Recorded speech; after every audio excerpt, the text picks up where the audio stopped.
military in the world. We rebuilt it largely in my first term. Some of it was stupidly given away to Afghanistan. For what reason? Nobody can figure that one. But it was still a relatively small amount of what, you know, if you compare. The concept of what they did, however, is just incredible. But the country is doing well. We're respected all over the world like never before, probably. We went to NATO, as you know, and they went from 2% to 5% of GDP. Nobody expected that. And the difference is they didn't pay the 2 and they paid the 5. So, and as you know, we are selling a tremendous amount of equipment to NATO. We're not spending any money, we're making money, but I don't want to talk about making. I want to talk about we're no longer involved with funding Ukraine, but we are involved with trying to stop the war and the killing in Ukraine. So we're selling missiles and military equipment, millions and millions, and ultimately billions of dollars to the NATO people, where I'm very friendly and we have a great relationship, but that was an amazing trip. So they're funding the entire war. We're not funding anything. I think it's an important point to make because a lot of people don't understand that. And we will continue to do that, and we're trying to get as much as we can for them. They want the American product. The American military product is by far the best in the world, and that's what they want to get. They have lots of options, but that's what they want to get. So the factories are doubling up and tripling up where they make the Patriots and other really, you could say, defense and offensive weapons. The wages for blue-collar workers are now rising at the fastest rate in 60 years, which is so important to all of us around this table. The average American worker has already seen a $500 wage increase this year, and there's no inflation because there's been decreases, tremendous decreases with, thanks to Doug and Chris and some of the people, the great job they've done with energy. Thank you very much. And Chris, thank you very much. I see you down close to $60 a barrel, and you'll be breaking that pretty soon. And that has a huge impact. So we have groceries are down. Energy is way down. Energy is way down. It was $4 and $5 for a gallon of gas. Think of that for gasoline. And now it's probably $2.25. There are some places it's $2. It broke $2 in a couple of locations in the South. In places like California where they charge such high taxes, it's higher, but it's still much lower than what it was a year ago. So energy's way down, groceries are way down, eggs are way down. Thank you very much, Madam Secretary. You've done a great job. Appreciate it. When we came in, the eggs were through the roof. They were 4 times higher than they've ever been. And my first question from you people, well, what are you going to do with eggs? I said, what's the problem with eggs? That was caused by Biden, or whoever was operating the auto pen actually caused it, I guess, because I don't think he knew too much about eggs. Factories are booming compared to before I took office. Domestic auto production is going to be, it's going to be so thrilling in 2 years when you see the numbers, because they're building plants all over the country. They're all coming in because of tariffs. They don't want to pay the tariffs. And if they build their plant here, they don't pay the tariffs. And they're pouring into our country, and you know about AI and you know about but the auto plants, you know, that's the good old-fashioned stuff that I love. The auto plants are pouring into the United States of America. They're coming from Mexico, they're coming from Canada, and they're coming from Europe, all over Europe. And it's been pretty amazing. So factories are booming. And when they actually open, you know, right now they're booming in terms of construction. This is something given to me by Mark Zuckerberg. And you'll see this is AI now. These are, I never understood. I said, well, you know, because I built shopping centers, and for $50 million, you can build a very nice shopping center. So I never understood when they said $50 billion for a plant. I said, what the hell kind of a plant is that? But when you look at this, you understand why it's 50 billion. So this is one he's building in Louisiana. That's Meta, Facebook, as people understand it to be. But look at that. That's the size of Manhattan. So that's superimposed over the island of Manhattan. It takes up a big part of Manhattan. I think they say 81% of Manhattan. So these are big things, and they're going up. A lot of them are going up now. I don't know that big. Actually, Mark is building 4 of them, and others are building similar places. And when these things open up, I'll tell you what, our country, we're leading China now in AI, substantially leading China. And the reason is because we're letting them build their own electrical facilities. We would need double the energy that if you take all of the electricity that we produce right now in this country, you'd have to multiply it times 2 or maybe 3 times. So 3 times more than we have right now for everything, to operate your toaster and everything else, okay? 3 times more. And the way we are able to succeed, because China goes out and builds these massive plants. They're right now building 58 coal, in this case, almost all coal-fired plants. And coal is back with this country too, by the way. You know, there's a reason they use it, because it's good. It works for them. And we call it clean coal. We don't call it coal. We call it clean, even very clean coal. But we have coal going up. We have nuclear going up. Nuclear is very much in vogue now. It's safe and inexpensive and great. We don't allow windmills. We're not allowing any windmills to go up. I mean, unless there's a legal situation where somebody committed to it a long time ago, we don't allow windmills. And we don't want the solar panels that I was speaking with the secretary about, because they take up, you know, thousands of acres of our farmland. You see these big, ugly patches of black plastic that comes from China. And the solar is, you know, I like solar in some ways, but for firing up your big plants, it doesn't work. It's very unstable, but it really takes up your farm. The farmers are saying, you know, they're building these massive blotches in the middle of the fields all over the country. It's so crazy. It's so crazy. So we're not heavy into that at all. And windmills, we're just not going to allow them. They're ruining our country. They're ruining everyone. If you look at, I hate to mention countries, but you look at the UK, what's happened at UK, they have energy costs have gone through the roof. It's because of wind. They want to do everything, close up the northern parts of the country. They have oil that's tremendous, and they closed it up, and they've been building windmills all over the place. And I tell them, you're my friends, but man, you're gonna have a bad awakening very soon. It's gonna be very bad. They're ugly. They don't work. They kill your birds. They're bad for the environment. And if you look at them from a house, your house is worth less than 50%. So I'm trying to have people learn about wind real fast, and I think I've done a good job, but not good enough, because some countries are still trying, and they're destroying themselves. Those are countries that are really destroying themselves. I hope they get back to fossil fuel, because right now, Chris, whether we like it or not, fossil fuel is the thing that works, and then you can add nuclear with it and other things, but fossil fuel is what works if we're going to fire up those big monster factories. But if you look at comparing everything before I took office, domestic auto production is up 18,000 cars a month. And we haven't even started yet, because a lot of these plants aren't built. It's up 18,000 because Ford, General Motors, and a couple of others, Stellantis, they're taking their existing plants, and they're, as quickly as they can, they're adding on to them. So when their plants open, because they're building big, modern, beautiful auto plants.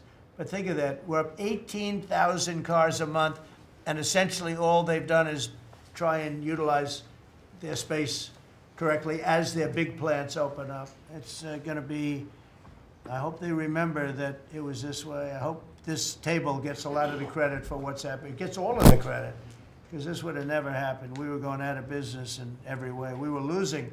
All the car plants were leaving this country. Now they're all coming back in, and they are coming from Canada, and they are coming from Mexico, but they're coming from Germany. They're coming from all over the world. Domestic steel production is up by 100,000 tons of steel a week. We have a 50% tariff on steel, aluminum, and various other things. Copper just got brought into the picture, and that means people are going to want to make steel here. We just made a deal with U.S. Steel. As you know, we have an outside company come in, spend $17 billion on building new plants, new everything. It's great, and it stays right here in America. So we're doing amazingly well on steel, and domestic oil production is up by more than 300,000 barrels a day. That's a lot of barrels, and you're going to be talking about that in a second, I think, Chris and Doug. These two people have done a fantastic job, and we have the oil price down to about $62 a barrel. So just so you understand, because a lot of you like to talk about costs and prices, but I watch so much fake information. Product costs are down. Energy is way down. Energy brings things down. You know, with energy, that's what happened with Biden. He stopped our program, and then he went back to it when he realized that it looked like you're going to be paying numbers that nobody's ever seen, like $7 a gallon. You're going to pay $7 a gallon. They were up to $7.5. So then he immediately went back to the Trump plan that they terminated, but it was too late for them. It was too late. They blew it. They had a great thing going. I gave them something great, and they blew it. Since the inauguration, we've created over 500,000 new private jobs, and if you notice, when the numbers come out, government jobs are going down and private jobs are coming up, and that's what really fuels the country. It's easy to hire people and pay them for doing something that maybe is not very productive, but government jobs are down, actually substantially down, and private jobs are way up, and these are the jobs that make money, create a better life. Meanwhile, we've reduced the number of federal bureaucrats by 84,000. So we got rid of 84,000, and I think the job numbers, you're going to see the new job numbers are going to be through the roof because of all of the different businesses that are moving into our country. And not just production businesses, autos and AI, but any business you can think of. In the world of furniture, as an example, North Carolina, I went there many times when I built a lot of hotels and things, and I'd go to North Carolina, I'd buy the greatest, they were the greatest, most talented people. And then China came along and took all of those jobs away. If they would have tariffed them, China wouldn't have taken any of the jobs. But we had presidents that, honestly, and I like some of them, but they didn't know what the hell they were doing from a business standpoint, from running the country. And North Carolina, the most talented woodworkers that you've ever seen. I'd be there and I'd watch them. I'd say, I'd like to have a rail in that chair. Maybe can you fancy it up a little bit? How about this, sir? And they'd hand me a thing. It was like they were artists. They were unbelievable.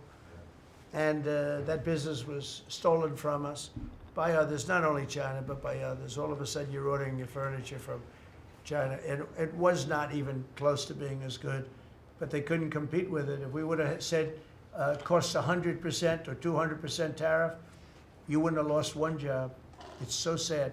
But we're going to rebuild North Carolina furniture and other places, South Carolina too, to a lesser extent. They make furniture. But furniture, we're going to put a very substantial tariff on. We've already announced it. It'll be done pretty quickly. And when that happens, everyone's going to start. I just tell you, North Carolina, go out and start getting the grandchildren and the children, start teaching them, because some of those incredible artists that I knew as young people, they're older people now, but they still have the talent and they have time left, but they're going to be teaching their sons and their daughters and their grandchildren, and it's going to be a beautiful thing to see. It's going to happen like magic. It's going to happen without question. It's not like, gee, I hope it happens. It's going to happen. The results of Ford that just announced it's going to create 4,000 new jobs, American jobs. Hyundai, 14,000 jobs. General Motors is moving production of the Chevy Blazer and Equinox from Mexico back to the United States where it belongs. Don't forget, we lost 55% of our auto production over the last 35 years. 55%. We were the auto capital of the world. Like there was nobody even think about challenging us. We lost 55% of it to Mexico, Canada, China, a lot to China, and other countries. And it's all coming back. We will be bigger. A couple of years, we'll be bigger than we ever were. We'll be more dominant. We'll be bigger. We make great product, too. We're starting to make really great product. We're going to be bigger than we ever were. We're going to be at the level that it was when we were the only one that really, we sold to the world. And we're going to be back selling to ourselves and other parts of the world. It's not going to be the same, but it's going to be equally as important as it was in the heyday 30 years ago. But we lost more than 50% of the automaking capacity. In fact, the unions, the auto unions, As you know, the top guy didn't know me, didn't like me, and now he likes me. He says, man, I can't believe what Trump has done. But the auto workers voted for me. They understood better than anybody else. The auto workers, the Teamsters voted for me. Teamsters are great. They all voted for me. No Republican has ever gotten the support of the Teamsters and the auto workers. And now the head of the auto workers, I mean, it's so amazing. I watch them on television there. They can't even believe what happened. And I told them all what was going to happen. We secured new market access for American agricultural exports all over the world. Our secretary is doing a great job. Thank you, Brooke. And we have negotiated historic trade deals with the United Kingdom, China, Indonesia, Vietnam, the Philippines, Japan, South Korea, who was here yesterday, and the European Union. Foreign nations are now paying hundreds of billions of dollars straight into our Treasury, and numbers that nobody's ever seen before. As you know, we made trade deals with a lot of countries, and many of those countries, just to be able to sit at the table, are paying us hundreds of billions of dollars. We made a trade deal with the European Union. They were rough on us for a long time, and now we have a very good deal. We made that with them. Trillions of dollars is coming into our country. Trillions. Far beyond billions, trillions of dollars. Wouldn't you say, Scott? Yes, sir. And in a short period of time. They have to buy $750 billion worth of our energy product. Energy is great. We have more than anybody else, so we're using it. But the European Union is a done deal, and Japan is done. And, I heard there was a problem with South Korea, but we met yesterday, and they're done. We didn't do anything. We just kept the same deal. He honored the deal. They wanted to see if, I don't even want to say it, but they wanted to see if they could do something. But they honored the deal, which is nice. And we cut the previous record-setting trade deficit, I hear just came out. We cut it in half already. We haven't even said, we've only been here really for a few months because, you know, it takes you a little while to fix up the Oval Office and do those things. prepare for the battle, right? So we really only been here for a very short period of time, and we cut the trade deficit in half. Is that right? That's fantastic. I didn't even think we were going to do that. And remember, these are things that are being built. These things, you know, all these numbers up here, they're not open yet. When they open, you're going to see things happen in the United States that nobody's ever seen before, including our country in its heyday. And I had the greatest economy in the history of our country my first 4 years, despite COVID, which was a very unfortunate situation for the whole world. We did a great job with it, never got the credit for the job we did. Operation Warp Speed, people say, is one of the greatest achievements ever in politics or in the military, because it was almost a military procedure. But everybody, including Putin, said that Operation Warp Speed, what you did with that, nobody can believe it. And we did a great job. But it was a horrible, horrible pall over our country. We had a very dark cloud over the world. That was a very, very bad thing that came out of Wuhan, which I said it came out of Wuhan. That's where it came from. And China suffered greatly, but everybody did. But we did a good job with that, as good as you can possibly do, and we came back, and now we're stronger than ever before. If I didn't win this election, this country was gone. I'm telling you, economically it was gone. None of the things that we're talking about would have happened. The whole world was robbing us blind. Friend and foe. They were stealing our jobs, our money, our factories. They were stealing everything. We would have been a shell. We would have been a bankrupt, broken shell. And that's the way it is, but we're doing just the opposite. Stronger than we've ever been. Last month, in a landmark achievement, I also proudly signed the largest working class tax cuts in American history. So the bill that, I'm not going to use the term great, big, beautiful, that was good for getting it approved, but it's not good for explaining to people what it's all about. It's a massive tax cut for the middle class. It's a massive tax cut for jobs.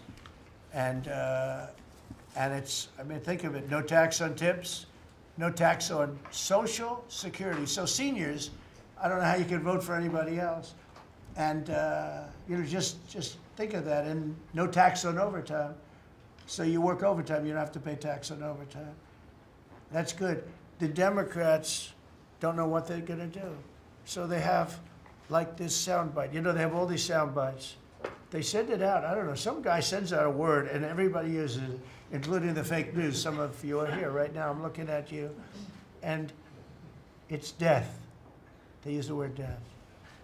No, it's actually life. It's almost like a newborn life.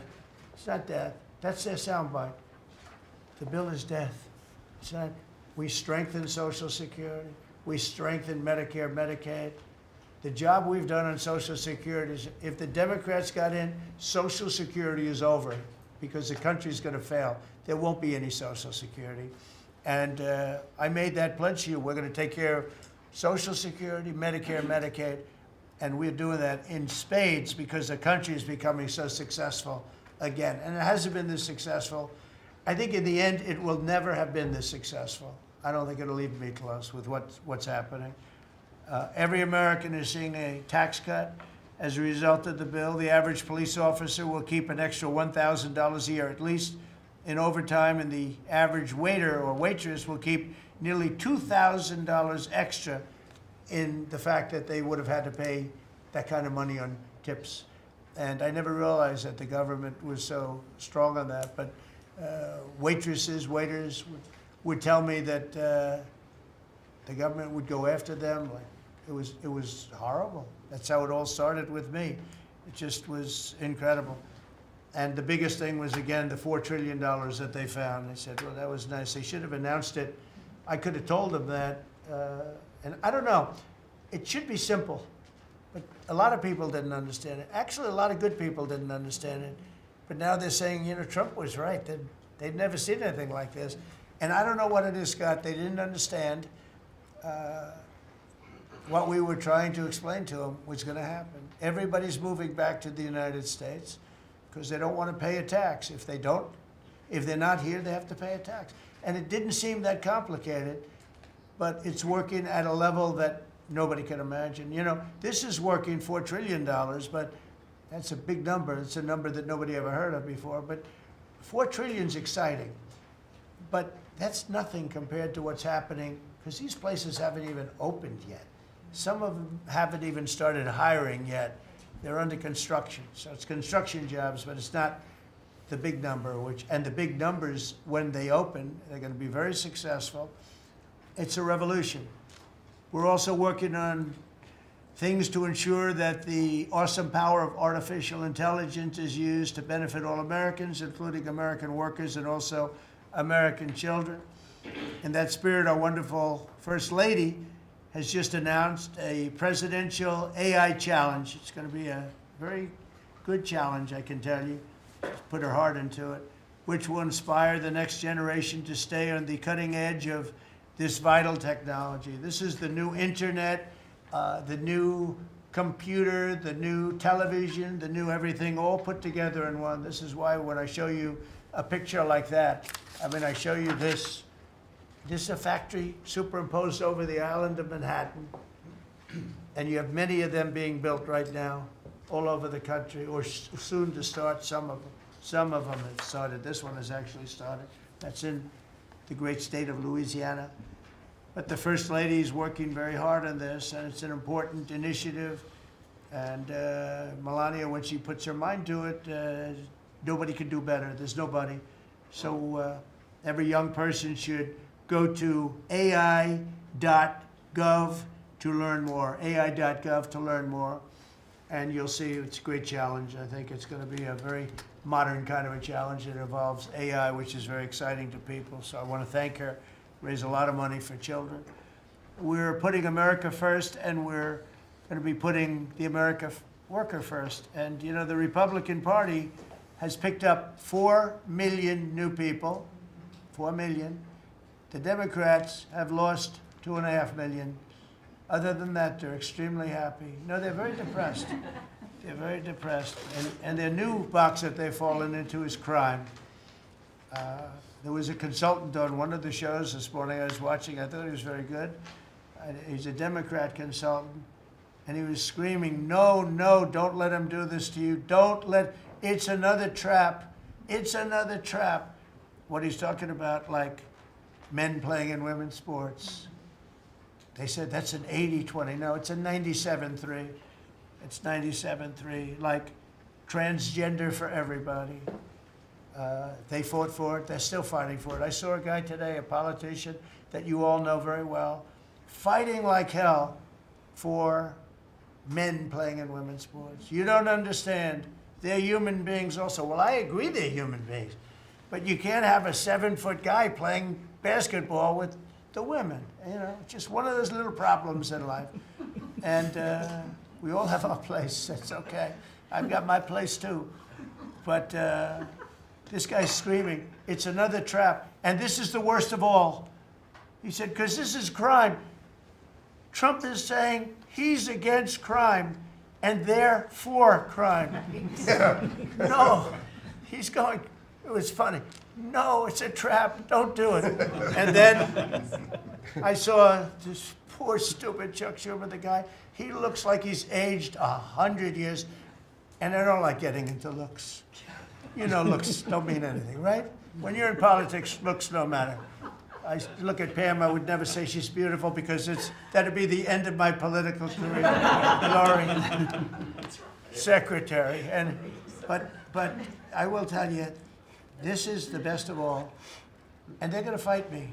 Like this slob of a governor you have in Illinois. This poor guy got thrown out of his business by his family. I know the family. I was partners with the family. Nice family. I like the family, but he was no good. They threw him out. He's governor of Illinois, and he goes about Trump, we don't need his help. Chicago is the worst. These places are really bad. Crime in D.C. was the worst it ever was. You know, they make up stories. Crime in D.C. was the worst ever in history. And now, over the last 13 days, we've worked so hard. We've taken so many, there are many left, but we've taken so many criminals, over 1,000. I watched a man from Maryland who said to me, I mean, sir, you're the greatest president. You're doing an unbelievable job. What a great job. Governor Moore, has anyone heard of him? Mm-hmm. He's another hopeful for president. I don't think so. But I met him, and I didn't realize it was on camera. Did you see they caught him on camera? I was at a game, I don't know, like the Army-Navy game or something. And I met him in a hallway. And as usual, you do your job very well. One of these great cameramen had it on tape. But I met this gentleman. I never met him before. Sir, you're doing a great job. You're doing an unbelievable job. Thank you very much. But then he goes on television and says, oh, Trump is a dictator. He's a dictator. And a lot of people have been, so the line is that I'm a dictator, but I stop crime. So a lot of people say, you know, if that's the case, I'd rather have a dictator. But I'm not a dictator. I just know how to stop crime. And you would think that Illinois would have such a problem with crime, such a bad governor. He should be calling me, and he should be saying, could you send over the troops, please? It's out of control. It's out of control. In New York, it's out of control. Not as bad as Illinois, by the way. Not even close. In California, you would have not had the Olympics had I not sent in the troops. We sent in the National Guard. They did a fantastic job. We have the Olympics. We have the World Cup coming. I got them in my first term, and I was really sad because I said, oh, boy, I got them, and I won't be president. And little things happen. Thank you, God. Thank you. Little things happen. Think of it. You could ask Johnny. Johnny would tell you, he's the head of World Cup. He's a great guy, too, great commissioner. But he's the head of the World Cup. He said, Trump is the only reason we're doing this. And the sad part is that I was not going to have it. I would have to be, probably I wouldn't have even been invited to the game, depending on who's president, right? And I got that. I did not get 250, okay? The 250th anniversary, I did not get. I'd like to claim it, if I might, but I didn't get that. That was whether I was president or not, it was still 250. I'd like to take credit for it. What I will take credit for is we're going to have a better celebration under Trump than you would have had under some stuff. That I'll take care of. We're going to have a safer place, Christy, because of you and Tom Homan and everybody, right? But, so we have 250 coming up. We have the World Cup coming up, which is like having 45 Super Bowls. and we have the Olympics coming up. So we're going to have a very exciting 3.5 years remaining. We're going to have a very exciting. It's going to be done. It's going to be done properly. So I just want to tell you, our country's in incredible shape. Our military is strong and powerful and respected. We had some fantastic decisions from the Supreme Court that let us put the people into the military and other businesses that are best for the job, as opposed to some woke reason that was killing our country. That was a very strong, very powerful.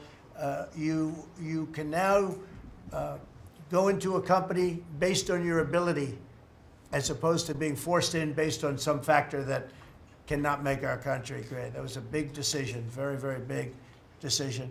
And we've had a lot of great decisions, and we've all made some great decisions sitting around this table. I want to thank Scott. Unbelievable what's happening financially with you and Howard. And Vice President's involved in everything, and he's been great. And Marco has been, really, I think you're born for this job. I don't think you should ever run for another office. I don't think you should, really. You're so good at this. He is so good. And everybody likes him, everybody likes him. But everybody, much more importantly than like, I think you would say, is respect. They respect Marco. They respect all the people around the table. So what I'd like to do is, I'd like to go around the table. You seem to like it. Your audience seems to like it based on ratings. And I want to mention, about crime, because we have a young lady here, Iris, of Epoch Times. You're Iris, aren't you, huh? And I heard you were very savagely mugged in the city, and I'm not going to let that happen under this administration. That was last year. And would you like to mention what happened? Of course. So first of all, thank you, Mr. President. You want to listen to this? For having me here to share my story to the room and to the broader public. My name is Iris Tao. I'm a White House correspondent for NTD, the sister media of the Epoch Times. So more than 2 years ago, it was a Saturday morning in broad daylight. I was on my way to work, and a young man with a black ski mask pointed a gun at my face and threatened me to hand over my phone, my wallet, my laptop, and everything else. And when I refused, he used the butt of his handgun to strike me across the face, in the cheek, or what some people call pistol whip me, before running away. And that has deeply traumatized myself and my family. Ever since, I've never dared to walk in the street of DC at night, ever, and my family was extremely worried. So, Mr. President, thank you so much for what you're doing right now. Thank you, for being honest. Such incidents involve not just me, but also my family. If he had shot me, I could have died right there in the middle of nowhere without my families or my friends knowing, at the age of back then, I think 23. Right. Just starting my career here in DC without even starting a family. But now I'm very blessed to have this opportunity. So you had a gun pointed at your head, and you probably figured that he's going to pull the trigger, because these are animals that don't know what the hell, they couldn't care less. The pulling the trigger to him is a very minor event, and I'm sure he's done it before. So how did you, and you did refuse to give it, which would probably, maybe somebody would say that was not the right decision, right? Right. But you refused, but I understand that. So, and then he hit you real hard. Yes. It's really amazing that you weren't shot. That was. I'm very blessed, and that's why having this opportunity to stand here to share my story today. One, I'm very grateful for God for allowing me to still survive to this day, but also to Mr. President. Thank you for now making DC safer. Thank you very much. For us, for our families, for my parents, on my behalf of my parents, and now my baby on the way. Thank you so much.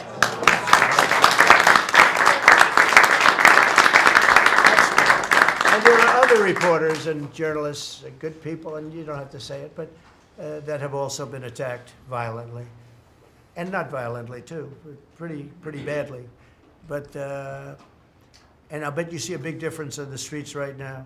And this is only 12 days, but people are telling me they're going out to dinner now. They haven't. I told my friend, but I have a lot of friends that are going out to dinner all the time now in D.C. and they weren't doing it 12 days ago. They would never even think. One of my friends went out 5 times. It was 4 times the last time I told. Now it's 5 times. He said, I love going out to dinner, and restaurants are starting to open again. A lot of them closed because, you know, nobody wanted to go into a restaurant. Nobody wanted to get to a restaurant or even sit in the restaurant. But you see a big difference now, don't you? I do pass by Union Station every day on my way home, and I do feel a lot safer seeing the trucks right outside, seeing the National Guard troops members right outside. It does make me feel like I'm hopeful about DC again, and one day hopefully we can raise our family here. Thank you very much. That's nice. And those are tough troops, too. Those are not politically correct troops. We don't have politically correct anymore. We have tough guys, tough people, including some tough women. But we have tough people, and when you look at them, I tell you, they showed one scene where a bunch of Deregulatory guys or whatever, maybe MS-13, maybe MSDNC, okay? Because to me, they're worse. I think they're worse. MSNBC maybe is worse than Deregulatory. Real scum, real dishonest people. But anyway, they went into this gang. I think it was Deregulatory, Venezuela, and they weren't nice to this group of people. The gang was calling them sir. Yes, sir. Yes, sir. Get out of here. Get the hell out of here. You're no good. Get out of here. And yes, sir. Yes, sir. Yes. These are people that beat up people all day long, and they're calling these soldiers. That's what they are. They're real soldiers. There's no games. I said, you don't have to be politically correct. And you know the way they used to spit in the face of the soldiers, with the soldiers standing like this, and you'd have some guy or some woman sometimes screaming at them from 1 inch away. They're standing there, and they're told you cannot do anything, and they start spitting, actually spitting in their face. And I said, you spit, we hit. And they're totally authorized to do that, all of those things. But your story is great, and there are other stories here, but they don't have to tell them. But some people are ashamed to tell them. They don't want to tell them. But it was like a jungle, and it's not a jungle anymore. And it's going to get so good that this will be the safest capital there is. It'll be one of the safest places in our nation, anywhere. And right now, it's one of the most unsafe places, but not now. 12 days ago, it was the most unsafe place in our nation. And they have to stop issuing false crime numbers because, I mean, I heard the mayor, and I like the mayor, you know, fine. I don't care if I like her or not. If she did her job, I wish she were a horrible person who did her job. But she's probably nice, I guess. I don't care. I want her to do a job. But they issue false numbers. She said, crime is down, you know, before we got, now they can say crime is down. Crime is very much down. But what they did is they issued numbers. It's the best in 30 years. Not the best. It's the worst. It's the worst. It's much worse. And they gave phony numbers. And then they fired the man who didn't want to write the phony numbers. He got fired. And I guess that whole situation's under investigation because it's a very important thing, Pam. I mean, if they're going to give these phony numbers, it's a false feeling that you get crime, you have to do something about it. And you can't go around saying, oh, Washington, D.C. safe if it's not. It's going to be very safe very soon. It's very safe right now. You're going to go out, have dinner. People are going out all over the place. They're walking. I have people that work in government, strong, tough cookies. They can take care of themselves. But it doesn't help to have big, strong muscles. And I work out. If a guy's over there with a gun shooting you in your face, you can be the strongest guy in the world. A guy has a gun, shoots you in the face. It doesn't matter how much you've worked out, how many weights you've lifted, how hard you work. And so we have the toughest guys and we have the best guys. And I'm willing to go to Chicago, which is a big trouble, but we have a governor that refuses to admit he has problems, huge problems. Baltimore, Wes Moore was telling me I want to walk with the president. Well, I said, I want to walk with you too someday, but first you got to clean up your crime because I'm not walking in Baltimore right now. Baltimore is a hellhole. And this guy, I don't even think he knows it. He's another candidate for president. Between him and Newsom, you got some real beauties, I'll tell you. But if we didn't go into Los Angeles, you wouldn't have the Olympics, in my opinion. You wouldn't have the Olympics. We went in, and the sheriff, the boss, Said, thank God they're here. You could see his tape. He said, we were not able to control what was happening. That was the sheriff. And he said it loud and clear. And, they're suing us for going in and cleaning up crime.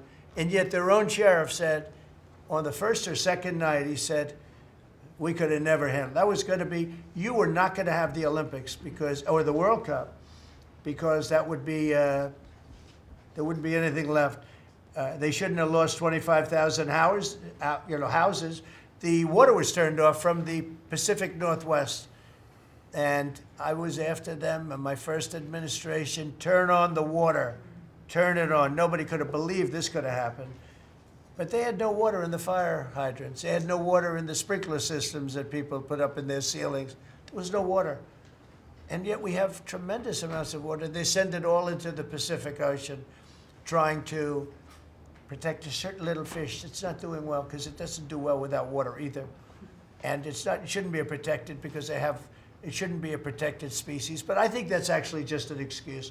I actually think these people are sick. There's something wrong. So we send hundreds of millions of gallons of water a day into the Pacific Ocean.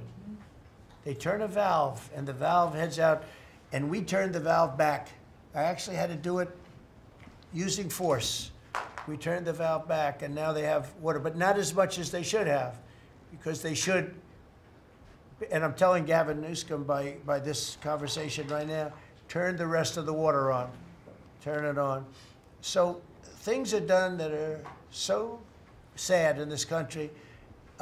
Lack of common sense. I like to say the Republican Party is the party with common sense. We're smart, we're sharp, we're this, that. They're smart, but they're radical left people. And they can't help it. They're very smart, but they're radical left, and they're destroying our country, but they're not going to destroy it anymore. So we picked up millions of people in the Republican Party. They lost millions of people. And I think we're going to do very well in the midterms. And I just want to say one other thing, and that's medicine. The cost of medicine all over the world is much cheaper than the United States, because for years the world pushed us around, including our friends. And you go to Germany, you go to England, you go to different places, and you go to a store, and it's sometimes 10% of what we pay in the United States, because they said, nope, we're not paying any more. You charge the United States. This went on for 25, 30 years. And I invoked favored nations. I said, I want to pay the same as they're paying. And Bobby Kennedy is doing a good job, and Dr. Oz is doing a good job. And I asked them, I mean, other than the basics that they're doing on autism and other things, which we got to solve that problem because it's crazy what's happening, it's out of hand. But this is the most important thing that can be done, is favored nations, Bobby. And we're not talking about a 25% cut or 50. We're talking about a 1,500% cut, because people go to Europe to buy drugs, and they come back with drugs, prescription drugs, normal, not, I don't mean the bad drugs, I mean prescription drugs, because you can buy them for 10%, 15%, 20% of what. So they're going to go up in price. And I told the countries, and I get along good with all of them. I mean, you could ask I get along good with all of them. But I said, I told them, I said, you're going to go up a little bit, because it's the world. It's the world. So more people in the world than we have. We're going to go down a lot, and they're going to go up a little. And it's called equalization. We're going to have equalization. So we pay the same price as the lowest drug sold anywhere in the world. And I think, Bobby, that's going to happen pretty soon. The companies are ready for it. They had to go for years. I was with a very great gentleman from Eli Lilly. I think he's an incredible executive. I mean, I'll mention the company, and I'll mention him, because we had this argument my first term, and then we had it in my second term. In my second term, I wouldn't stop until I won the point. And he threw up his hands. He says, you're right, I can no longer defend it. I can no longer defend that a pill that's made by Johnson & Johnson in a factory, in the same factory in the United States versus a place in Europe or other places, including Canada, by the way, you could buy it for 10% or 15% or 20%, the cost of what we're paying, where we'd pay 5, 6, 7 times more money. He said, it's the hardest part of my job, defending that. I'm not going to do it anymore. I'm saying that we have to get down to business. And that's a great company. He's done a great job, and I appreciated it. And it really broke the ice because they were sending, well, we have to do research and development. Well, you have to do it for Germany and all these other countries too. Well, they think the United States should bear it. I mean, I heard this stuff and I finally said, it's over. Now, you have to have somebody that can get these countries to do it. I told them, if you don't do it, we're going to charge you a 25% tariff on everything you send into our country. That's much more money than what we're talking about. Then we have to get the drug companies to do it, and they'll do it because we have tremendous power over the drug companies too. So we're going to get it done. I just hope we get it done fast, Bobby, because this thing should go fast. But we're going to get, the cost of medicine is going to be 1,000%. Think of that. Not 2%. And I'll just tell this last story. When I was in my first term, in my last year, I was so proud of myself because drug prices went down for the first time in 28 years under my administration. You know how much it went down? 1/4%. And I was so proud of that. And I held a news conference, I think you'll be able to find it, congratulating myself and my administration because for the first time in 28 years, drug prices went down 1/4%. That isn't tiny, but it still went down. And I thought it was great. And then I realized, you know, it's a very complicated business and formula. You got to be very smart. I said, we're really getting ripped off by the whole world. The whole world is ripping us off. And what happened is I got on this kick, and I got the drug companies to agree, and I got countries to agree. And they're not agreeing because they think I'm a nice person. They're agreeing because I will put charges and costs and tariffs onto them that will be many times more than what they're going to be paying. So the companies are there and the countries are there, and we got to get it done, Bobby. We got to get it done, and we're going to have the biggest price of it. Now, that's going to lower Social Security, Medicare, Medicaid. This is going to lower everything because drugs go for everything. It's going to have the biggest impact, I think, of anything that can possibly be done. But your costs are going to be going down for medicine, for prescription drugs, will be going down at levels that nobody ever thought possible. And that's going to happen in a matter of a very short period of time. And we're all set with the countries, and we're all set with the companies. That's all you need, the two. And the middleman gets cut out. Under this scenario, the middleman doesn't exist anymore. That was the other thing. They always blamed the middleman. I said, who are the middlemen?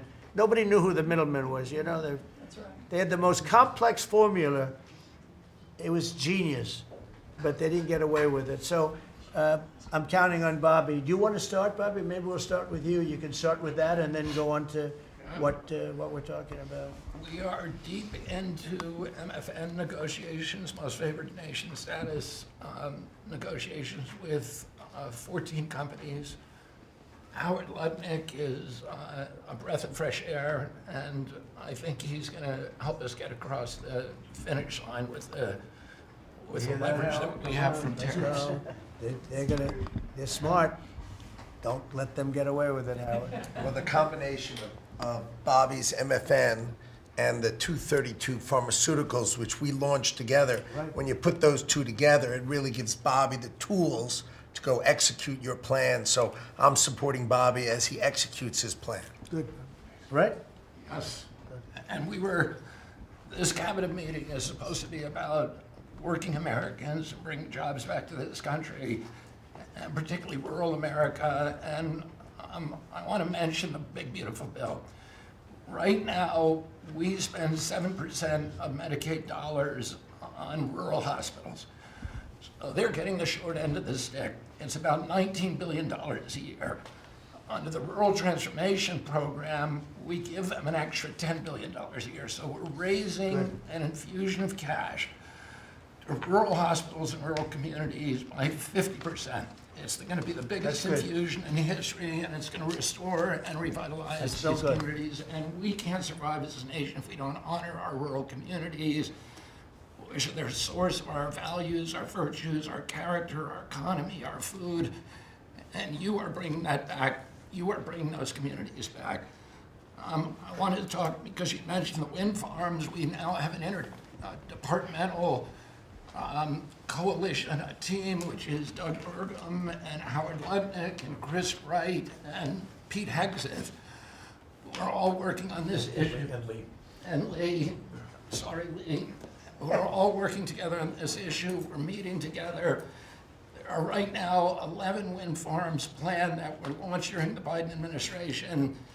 Between Maine and Virginia, it's 1,130 towers. These towers are twice the size of the Washington Monument. The blades on them They're are, massive. It's so crazy. the Go ahead. blades are 350 feet long, one blade. One of these blades blew up on Nantucket last summer, and the water was filled with shards of glass, of sharp glass, so it's dangerous to swim. They had to close the beaches, but they have indemnified themselves so the local communities can't sue them. None of these projects are bonded. If you build an oil derrick in the Gulf, you got to put a bond down. There's no bond for dismantling them, and that's one of the tools that Doug is now using to challenge some of these projects. None of the cost of energy from these projects is 39 cents a kilowatt hour. The average cost in this country is 17 cents per kilowatt hour. And natural gas is 3 cents. Right. So it is the most expensive energy. I've been representing commercial fishermen for 40 years. They are so excited about what you're doing, Mr. President, because their fisheries are being wiped out. As soon as they begin construction, the groundfish fisheries just disappear. The fish leave the area. They've killed 160 whales in the last 2 years. So they're wiping out the whale population, the Atlantic whale population, the big whales, the minkies, the gray whale, or the humpback whales, the right whales.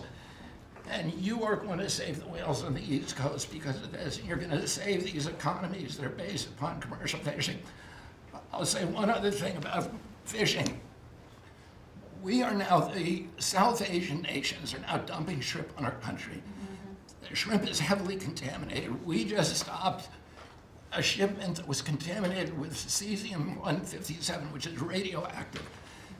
They're farming these shrimps, and they use bactericides and antibiotics and all kinds of chemicals, and the shrimp are so contaminated that the European nations won't take them, so they're dumping them all here, and they're putting out of business. We have the most sustainable, highly regulated fishery in the world.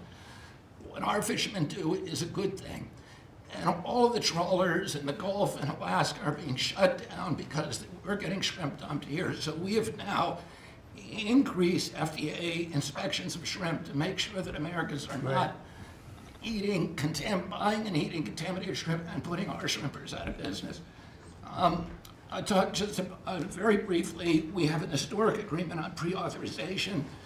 We brought together 80% of the insurance industry, which has agreed to, for 80% of diseases and injuries, give immediate pre-authorization so that when you go to your doctor's office and he prescribes you a new knee or whatever it is, you will immediately know whether your insurance company is going to pay for it. This is an historic agreement. People have been trying to do it for decades, and we, because of your leadership, brought the insurance industry together and got them to voluntarily agree to do this. Similarly, we've made another historic agreement with personal health records. The 60 biggest tech companies in our country have all agreed to allow Americans for the first time access to their personal data, which they own, which these companies have been monetizing without permission. You're going to be able to see by next year all of your health records on your cell phone. It's going to save lives. It is going to fuel an infusion of technology into that space where people can access those records. They can compare their diet to what they personally need, and we'll have personalized medicine. We are doing price transparency. You passed this during your first term, and then the Biden administration refused to enforce it. We've now brought at HHS, under your leadership and my leadership, more enforcement actions than during the entire 4 years of the Biden administration. Right.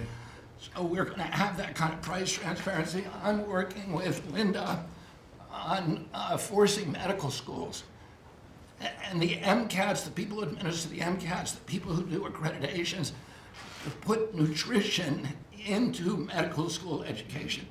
Right now, 25% of the doctors in this country do not feel competent to give nutritional advice. 70% of diabetes cases can be reversed or ended if you just change people's diets, and the doctors don't know how to advise it. They only know how to prescribe the drugs. We are going to change that, so if you come out of a medical school under the Trump administration, you are going to know about diet. And then finally, most importantly, the Pete and Bobby Challenge. I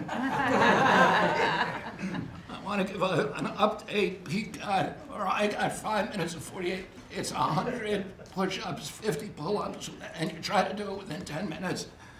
I got 5 minutes and 48 seconds. Pete beat me. I'm still bitter at that. 5 minutes and 25. The cabinet leader is Scott Turner. You beat me. Your arm. That's You good. got 5 minutes and 15 seconds. I'm waiting for reports from the rest of the cabinet. The only exemptions currently existing is if you can hit a 50 at Bedminster, which President Trump did with Bryson DeChambeau, so he's the only one exempt in this room. Everybody else. That's great, Bobby. Bobby, autism, if I could, just, I don't want to go too long because we have a lot of people, but the autism is such a tremendous horror show, what's happening in our country and some other countries, but mostly our country. How are you doing on that? We are doing very well. We will have announcements as promised in September. We're finding interventions, certain interventions now that are clearly, almost certainly causing autism. And we're going to be able to address those in September. It's such a big day. I'm looking forward to that day because there's something wrong when you see the kind of numbers that you have today versus 20 years ago. And those numbers, what are those numbers, Bob? Well, in 1970, the biggest epidemiological study in history was done in Wisconsin. They looked at 900,000 children, and they were looking for autism. They knew what it looked like, and they were very, very precise about it, and they found an incident rate of 0.7, in other words, less than 1 per every 10,000 children. Today, our most recent numbers are 1 in every 31 kids. It's probably actually much worse than that because California, which has the best collection system, is reporting 1 out of every 19 children, American children, has autism, 1 in every 12.5 boys. So it's gone from less than 1 in 10,000 in 1970 to 1 in 12.5 boys. Think of today. those numbers. So there has to be something artificially causing this, meaning a drug or something. And I know you're looking very strongly at different things, and I hope you can come out with that as soon as possible. We will. So 1 in 10,000, and now it's 1 in 31 or 34 or 12 if it's a boy. Can you imagine that? 1 in 12. That's for a boy. 1 out of every 12.5 boys. It's not even believable that that could be. And that was 1 in 10,000 not so long ago. I've been hearing these numbers, and they get worse and worse every year. There's got to be something. I think there's nothing, including favored nations and everything else, there's nothing that can be, if you can find out the reason that that's happening, and I know we're gonna do some things. I think it's, We will I think, have that answer I think for we, you. I think we maybe know the reason, and I look forward to that press conference, to be with you on that press conference. That's going to be a great thing. Thank you, Bob. You're doing a great job. Linda, how about it? And we want nothing less than $500 million from Harvard. Don't negotiate, Linda. They've been very bad. Don't negotiate. Go ahead. All that's working well. Mr. President, thank you very much. Since we are focusing today on Labor Day, and I know that Kelly and Lori are both going to echo some of the things that I'll say as well, we are really focusing, on our workforce. But what I'm finding with great joy around the country is that states really are being innovative and working more with middle schools and with high schools to make sure that we are having hands-on learning. There are pathways to jobs that are happening now. And if we see more and more of our community colleges working with our middle schools and our high schools so that high school students are graduating not only with a diploma, but a certificate that they have worked with, perhaps with a Toyota or another company that is coming in, public-private partnerships. And they're learning on the job so that when they graduate from high school, they're ready to go into the workforce. Because we know with all of these wonderful jobs that are coming back into the country, through AI, through just our normal jobs, we need electricians, HVAC operators, etc. If we don't have this training, we're not going to have the workforce we need for all these wonderful jobs. So governors are really excited about this prospect. I've been now to several states and visited community colleges and tech schools with governors, and they're just all on board for getting this done. I think it's one of the best things that we're hearing relative to the job market. So we're just kind of focusing on that for today. So we're bringing education back to the states, to put it in a more simple fashion. We're going to let the states educate our children again. And, you know, we're rated out of 40 countries, we're 38, 39, or 40. So obviously, it's not working what they've been doing for the last 30, 40 years. And if you go back, the best are like Norway, Denmark, Sweden, some of the other, Finland, they're very highly rated. If you go back to just take a look at anything you want to do, you just look at us in the past. If we gave Iowa or gave Indiana or gave, and I don't say every one of them, you know, a guy like Gavin Newsom's not going to do well. Certain states won't do well. But even California, you cut it up into sections. You have Riverside, you have this, you have that. You cut it into 5 sections. And, you know, if you had a good governor, you'd be able to do well. But certain states will be able to compete with Denmark, Norway, Sweden, and everyone. It'll be just as good. So I figure you have close to 40 of those states. Mm-hmm. And then you'll have 10, you'll have 5 that won't be very good. You have 5 disasters, and we'll have to work on those disasters. But for the most part, we will have education that will go zooming up in those charts, just like we have in everything else we've done. And I think it's one of the most important things we're doing at this table. So bringing education back to the states where you have the parents running it, where you have the school boards, they're local. We have people running from Washington that have never even been to the state that they're in charge of. They've never even been there, and I don't think they care about it.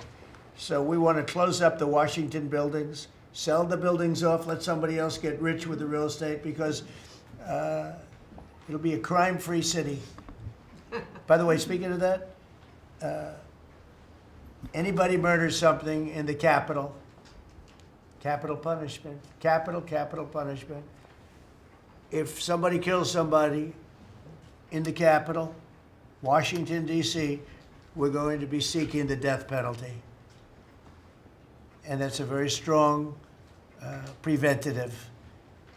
And everybody that's heard it agrees with it. I don't know if we're ready for it in this country, but where you have it, it is, we have no choice. So in D.C. and Washington, states are going to have to make their own decision. But if somebody kills somebody, like you could have been killed, very lucky you didn't get killed, it's the death penalty, okay? Fantastic job you're doing. Thank you, Linda. Very much appreciated. How are you doing with the colleges, by the way? You're doing some pretty good work in terms of getting them to treat people fairly. Well, interestingly enough, since we've been negotiating with some of the Ivy League schools, I have presidents of universities calling every single week. They want to sit down and talk to us about all of the steps that they are taking, because they would like to not come under the same investigative program, and so it is having its desired effect. That's great. So if you fire a shot across the bow, and the big guys, people kind of step in line and know you mean business, and we have teeth in these agreements, and I'm proud of the work that we're doing there. Well, they misbehaved, and some of these schools are getting billions and billions of dollars, and they misbehave, so that's it. And so one way or the other, we're going to win that whole thing. It's going to straighten them out. Okay? Thank you. Great job. Thank you. Lee, please. Mr. President, the Trump EPA has a special Labor Day message to America's workforce, especially our auto workers, our coal miners, our steam fitters, our pipe fitters, and the list goes on. See what a difference a year makes. A year ago, the way that the Environmental Protection Agency was operating, the choice was made to protect the environment, we would have to strangulate the economy. That's the way that the EPA operated for years. There was a binary choice. We had to choose one or the other. The Trump EPA completely rejects that. See, we choose to protect the environment and grow the economy. And a very special shout out to Russ Vogt and his team at the Office of Management and Budget. We give him a lot of work. He's happy to do it. Dozens of different deregulatory actions. We just announced a proposed rescission of the 2009 Obama EPA endangerment finding, all of the light, medium, and heavy-duty vehicle regulations that followed. It is the single largest deregulatory action in the history of the United States government. And when you add up the dozens of different actions that we have announced and that we're working through, in one agency in 1 year, we'll do more deregulation than entire federal governments have done across all agencies, across entire presidencies. And what we are accomplishing would not be possible if not for the support of the rest of this team you've assembled around this table. The well-oiled, well-wired machine at the White House, led by Susie Wiles, and the DCOSP, the policy shop, led by Stephen Miller, they have been amazing to work with. I was just in Iowa with Administrator Loeffler, who made an announcement with Secretary Rollins to reverse the deratement on diesel exhaust fluid systems. Mr. President, you said you wanted water flowing faster. Working with the Secretary of Energy, we've done our part to do that, to get gas cans flowing faster, to stop that annoying start-stop feature in vehicles. See, people out there might say, well, why are you focused on all of these little things? If it's little to you, it doesn't mean that it's not a very big deal for millions of other Americans. The charge was clear when you called me in November and you asked me to do this job. Clean air, land, and water for all Americans. Unleash energy dominance. Advance cooperative federalism, permitting reform, make America the AI capital of the world, bring back American auto jobs. What we are accomplishing now, again, wouldn't be possible if not for your leadership. I'm grateful to the American people for electing you and our amazing Vice President.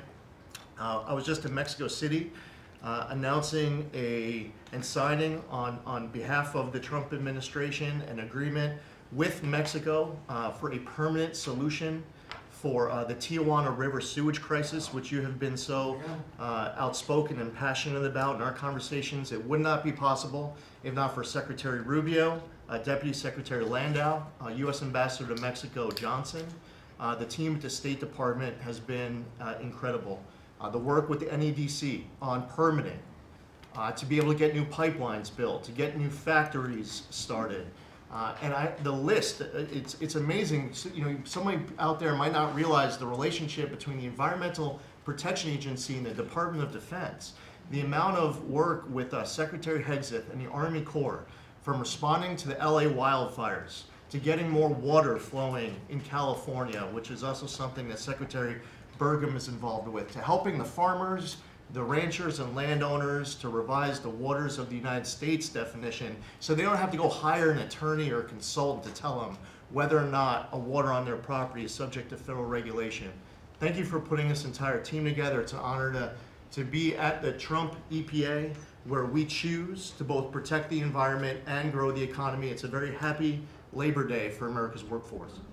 And Lee, in Los Angeles, if you could, because of the fires, Lee was there, and as you know, we have very strict federal rules having to do with the rebuilding of those houses. And Lee was able to get the approvals done for everybody immediately. It was so fast, nobody could believe it. And the mayor and the governor still haven't gotten their approvals. And they're gonna have riots out there for that reason. These are great homeowners. They wanna build a house, they can't get approved because you have the mayor, Bass, who has no idea what she's doing. And you have a governor who is just such a bad governor. And the people are unable to build their house. The toughest permit to get was the federal permit by far. And yet he got them all in a short period of time after the fire. How long did it take?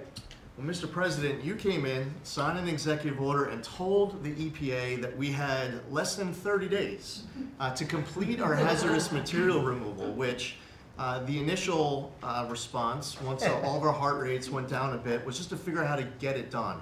We got it done in just less than 30 days. The Army Corps of Engineers then comes in for the debris removal. The federal government in clearing over 13,000 properties that were destroyed because of these wildfires. We've got to the point today where property owners all across Los Angeles, they're grateful to the Trump administration. They're happy that we did our part, but they are desperate to rebuild. And there is not a single green light approval that they are waiting for from the Environmental Protection Agency. The EPA and the Army Corps of Engineers proudly have done our work. It's important for those local officials to let these property owners build on their land. It's their property. It doesn't belong to the mayor of Los Angeles. And they need to represent their people better. They're ready to build. When will they have their permits from Los Angeles? Well, here's the problem, Mr. President, is that they have been ready since the moment we were done with the federal part. I mean, well, I was visiting a week after. Actually, I thought my first trip was going to be to Los Angeles. However, the moment I got confirmed, the vice president said, "You're going to East Palestine right away." So that actually ended up being the first visit because the vice president's so passionate about that from the great state of Ohio. Then we went to Los Angeles from there. We're talking about the beginning of February, where we were meeting with property owners already. They were already all set up. They had the contractors. It was the beginning of February, and they were waiting for green lights from Los Angeles to be able to go onto their property and start rebuilding. Some of the same people who were waiting for a green light ready with the contractors at the beginning of February are still waiting now in the middle of August. Let these Californians rebuild. And they're talking about also taking away some of the properties and building low-income housing on those properties. They're going to have problems like they've never had before. These people don't know what they're doing. So we have all our everything the federal government has to do was done long ago. They should have been. I went to a town hall with Lee, but we were there, and the mayor was saying it would take 2 years, maybe 3 years to get this approved. I said, no, not 2 years, 2 days. They should have it in 2 days. And I toured the site, and I met 100 homeowners, all standing in front of this site a couple of days after the fire, and they were ready to go right then. They wanted to just build right then. And the city won't let them do it. Los Angeles, I don't think it's that they won't. I think they're incompetent, okay, to be honest with you. I think they just don't know how to go about it. It is so badly run by Newsom and by Mayor Bass. Mayor Bass, she was in Africa during the fire. She knew the fire was starting to rage, and she decided to take a trip to Africa. These people they're just bad. You know, you talk about make America great again. They could never make America great again, but we are doing that. Congratulations, you found some interesting things, Tulsi. Sir. She's becoming a bigger and bigger star every day. She found a lot of good things. Go ahead. Thank you, sir. As we approach Labor Day weekend here, this is just such a great opportunity really to recognize your leadership as a true champion for working people. And I know we'll hear, as we go around the table here, how your focus singularly on putting the well-being and interests of the American people first is that common thread that we're seeing in your policies being implemented across your administration.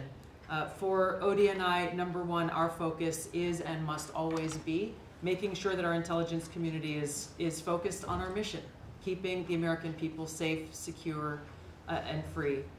We're doing great work on this front. I'll point out our National Counterterrorism Center, led by Director Joe Kent, are working across different agencies with Homeland Security, DEA, FBI, and others to catch terrorists, both those who are trying to come into our country, those who may already be in our country.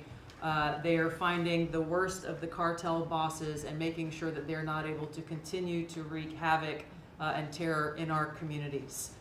Secondly, Mr. President, you have charged me with the mission of finding the truth and telling the truth to the American people. And we've exposed some of the worst examples of the weaponization of intelligence in the last several weeks. I will continue down that mission and that path wherever it leads. Transparency, telling the truth, is what will drive true accountability for the American people who deserve nothing less. And lastly, Mr. President, all of us are charged with being good stewards of taxpayer dollars. I've gone through a reorganization for ODNI that we've announced in the last week We've cut nearly half of redundant, unnecessary functions within OD&I, saving taxpayers over $700 million a year. We will continue focusing on our core mission in keeping the American people safe, and appreciate your leadership and your focus on this most critical task. And you've also found many bags of information. I think they call them burn bags. They're supposed to be burned and they didn't get burned, having to do with how corrupt the 2020 election was. And when will that all come out? Mr. President, I will be the first to brief you once we have that information collected. But you're right, we are finding documents literally tucked away in the back of safes in random offices, in these bags and in other areas, which again speaks to the intent of those who are trying to hide the truth from the American people and trying to cover up the politicization that was led by people like John Brennan and James Clapper and others that have caused really immeasurable harm to the American people and to our country. Great job. Thank you. We look forward to hearing it. The public looks forward. Thank you very much. Administrator? Thank you, Mr. President. Well, everyone knows there's no stronger advocate for hardworking American families than you, sir. Thank you for the largest tax cut in American history for working families. The average family of four is going to save about $10,000 take-home pay more a year. And what we're seeing is an increase in the child tax credit, the increase in the standard deduction. Hardworking families are going to benefit from this bill, and small businesses. There's no bigger beneficiary than Main Street, because small business makes up 99% of all businesses in this country. I've traveled to nearly half of our states, 24 unique states. I've made 40 state visits. In fact, I was with our great vice president at a small business manufacturer in Georgia last week. I was with a trucking company in Ohio. I was in Michigan at a motorcycle manufacturer. The return of Made in America is going to be driven by small businesses, because 98% of all of our manufacturers in America are small and medium businesses, 600,000 factories that employ 5 million people. And as Secretary McMahon mentioned, this work-based learning that is going on in professional and trade schools is real. I've visited them from Utah to Maine to Georgia and seen this revolution in education happening. So small businesses need skilled labor. Now that you solve for inflation, for the taxes, every Democrat voted for a $4 trillion tax increase on the backs of hardworking Americans. And so you prevented that. And now we've got fair trade. And thanks to Administrator Zeldin, we're seeing deregulation. I mean, this diesel exhaust fluid crushed farmers and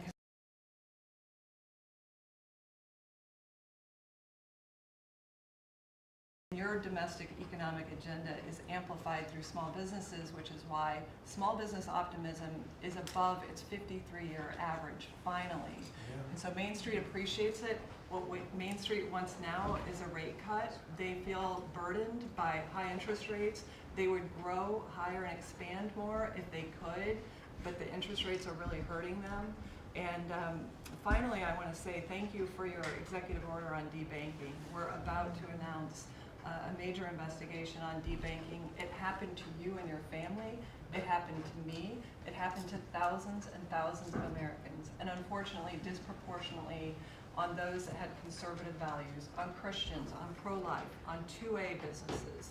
And so we're going to be talking to the banks about that. The SBA operates the largest government business loan program in the federal government. We have a network of 5,000 banks. So we're going to be making sure that that never happens to anyone again. Great job. You've done a great job. Thank you very much. Christy? Well, Mr. President, first of all, thank you for the opportunity to work for you. And you committed when you ran for president to make America safe again. And today, the average family and individual that lives in this country is safer than they've been in years because of what you've done. We've got 3 months in a row now with 0 illegal aliens coming into this country. And I want to thank Pete and the Department of Defense for all of their help. They're down at the border with us still, helping us keep that border secure and make sure we know who's coming into this country. You've arrested and brought to justice hundreds of thousands of illegal aliens, of criminals that have perpetuated violence against American people. Sir, you've had 1.6 million people voluntarily go home to their home countries that were here in this country illegally. because of your strong message and you enforcing the law, they decided to go home on their own so that they could come back the right way someday and be American citizens. But what I think is one of the most remarkable statistics is that under Joe Biden's administration, 88% of new jobs went to foreign-born individuals. Under your administration, 2.5 Americans have jobs today that they didn't under the previous administration. And they have those jobs because you created opportunities. You made this country safe, you opened up the economy, you enforced the law. Now people can get up and provide for their families and go to work every day and be confident in that. And the last thing I would say is that it's incredibly important to know that every one of those illegal aliens that has gone home, they were costing us about $8,700 to $9,000 a piece in what they were taking out of our social programs, out of Social Security. You've saved this country billions of dollars, about $15 billion, just in what those illegal aliens were costing us in social programs. I've cut over 450 different contracts at the Department of Homeland Security. We're getting rid of corrupt ones that were not efficient for taxpayers, weren't focused on our mission of keeping us safe. And we've also renegotiated and brought in our biggest vendors that said you have to do better. And we've saved the taxpayers over $13 billion doing that as well. So we're continuing to be accountable to taxpayer dollars, but sort of focused on doing the mission of what you've committed, and that's to keep us safe and to make sure we put Americans first. Well, great job, and great job on the border. We had millions and millions of people coming in. To think 3 months in a row, 0. Incredible. That's some job. Thank Tom and everybody, and Pete, good job. Not surprised. Thank you very much.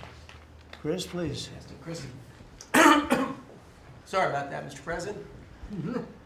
Like Secretary Noam, I'm thrilled to be here to work with you on the simple platform you were elected on, which was to bring back the American dream, to bring jobs and opportunity for families across the country and to lower their costs so they can live their lives and expand the choices they have. You led off today talking about gasoline prices. I'll throw in diesel. If you correct for inflation, they're at multi-decade lows. This is a huge expense. This is a huge constraint on people's lives.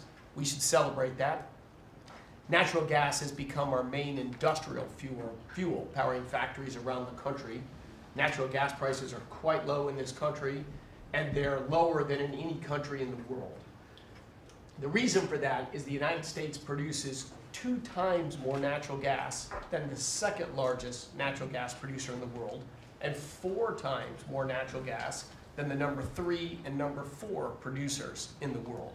So you've opened up American opportunity and energy together with the work of Secretary Burgum, Administrator Zeldin, Secretary Lutnick, Secretary Rawlins. You know, we've made it easy to produce energy in America again, and those benefits are flowing. I could go on about this stuff forever, but let me talk about one specific area of energy, electricity. That's in the front of people's minds. When the day you were inaugurated, we get hold of all the data. We can look at the resource plans of utilities across the country. What you inherited when you arrived was a plan over the next 5 years to close 100 gigawatts of reliable electric generation. So that's 100 large power plants. Now that was offset with a plan to build 22 gigawatts of reliable electricity generation.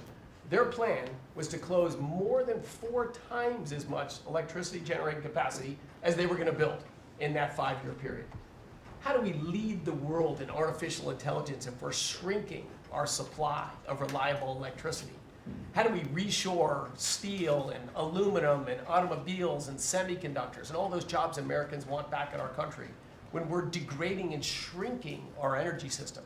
We were going to hand that leadership to China in artificial intelligence, not just to our economic loss, but to our huge national security loss. Your team around this table, and almost everyone around this table is involved in it, is just to completely pivot dramatically. We're stopping the closure of all these plants way before their retirement date. Some plants get to their end of life. That's a small percent of the planned closures. Most of those were just political nonsense at the cost to American taxpayers. So we have rapid new construction of power plants under in the United States. We're doing everything we can with suppliers who build the equipment for these power plants. They've got to build their factories bigger to build power plants in America. People thought those days were past. We weren't going to build big things in America anymore. We're just going to keep sending it over to Asia and overseas and just buy other people's stuff. Totally nuts economically, totally nuts for national security, and of course crushing for working Americans, particularly Americans that work with their hands. But we are seeing a revitalization of those people, of that optimism. You showed that picture of that plant being built in Arkansas, dozens of those under construction, just in artificial intelligence.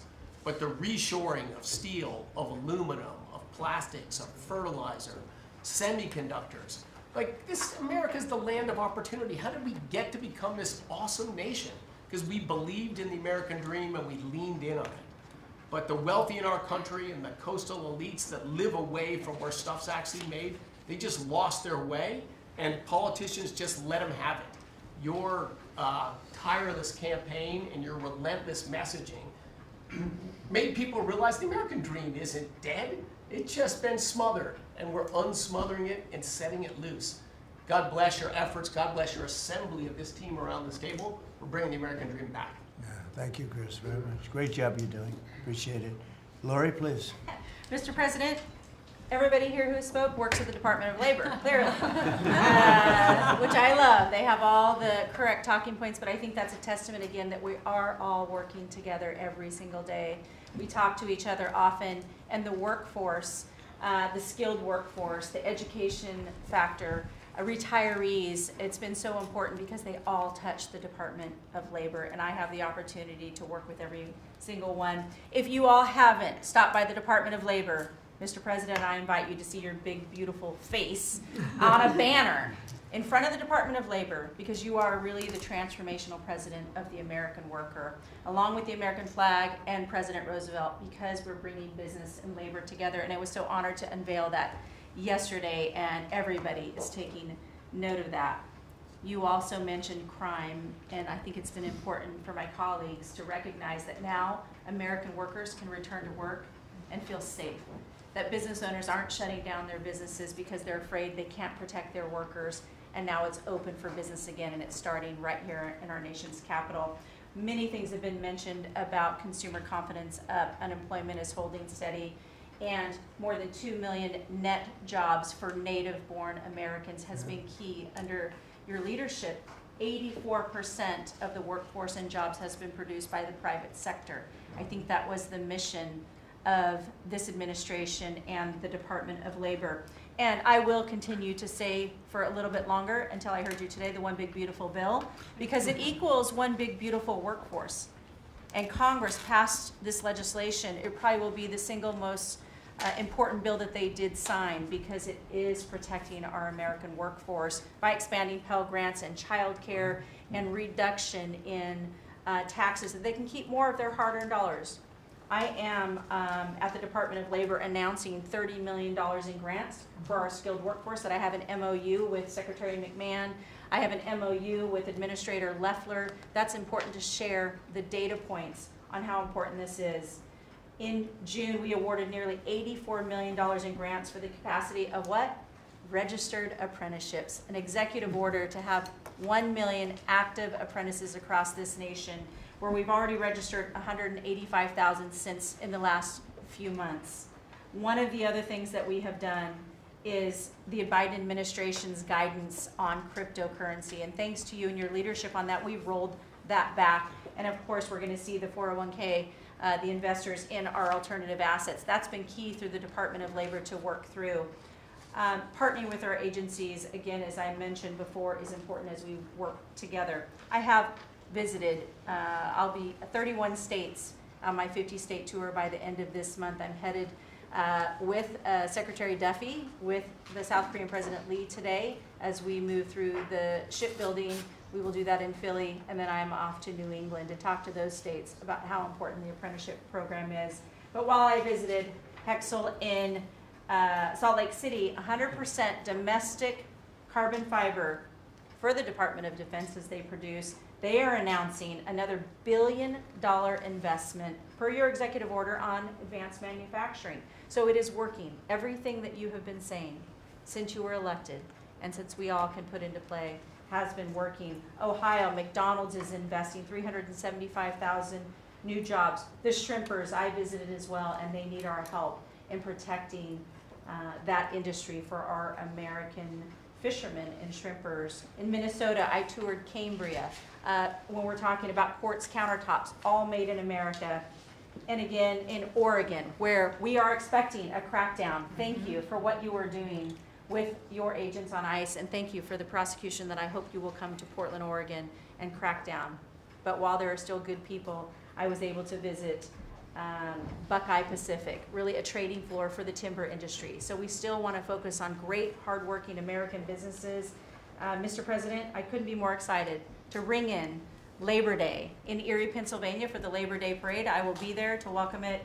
It is an honor to serve this country. It is an honor to serve under your administration as the Labor Secretary, and we will kick off, and Republicans will own Labor Day again, not Democrats. We will own it because we are, and you are the president of the American worker. So thank you for everything that Thank you've you done. very much, Lori. Absolutely. You're doing a fantastic job, and I will tell you that Lori was recommended by the Teamsters. And I said, that doesn't really work, does it? And it turned out to be one of our best choices. So I just want to thank you and Sean, Thank you. who, as you know, recommended you very strongly. You really turned out to be a gem. I Thank was you. able to talk to the president on the phone the other day. He called and we visited, and he said, but I know that you were, you know, a little bit middle of the road and not so sure. I said, Mr. President, I have been a Republican. He's like, what?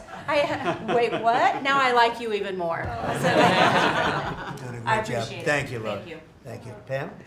President, I'm working with everyone around this table almost daily on legal issues that we're winning on. But today, because it's Labor Day, President Trump, if I could focus on public safety, not only domestic, but from our foreign adversaries. And Secretary McMahon, I know you know, kids are out of school this weekend. It's Labor Day. And Secretary Duffy, you know, our highways are going to be packed with travelers coming to not only our nation's capital, but all over this country. We're also going to have boaters, Secretary Duffy, right, on our waterways. It is illegal to be under the influence and on a boat. So get a designated boater if you're out on our waterways, whether it's the Potomac or the Gulf of America or the Pacific. Wherever you're out this weekend, people need to be safe.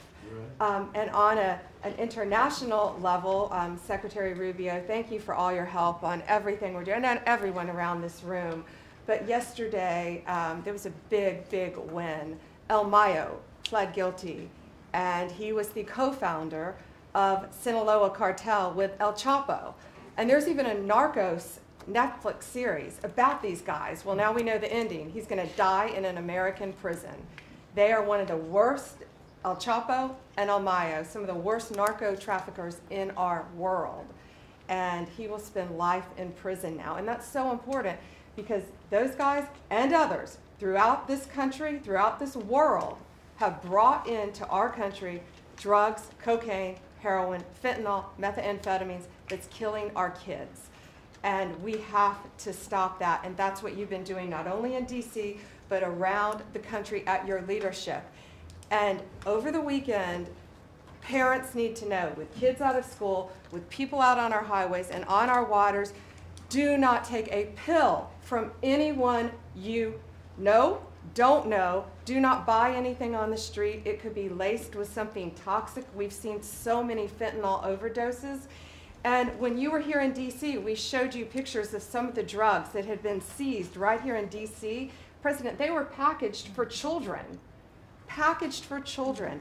And people are dying from these around our country. So thank you, President Trump, for your leadership and for letting Americans know that it's now a safe place to go. But parents also have to know, college kids have to know, to be vigilant and not take this trash. Because you could be thinking you're taking a Xanax, an Adderall, anything, and it could be laced with something very lethal.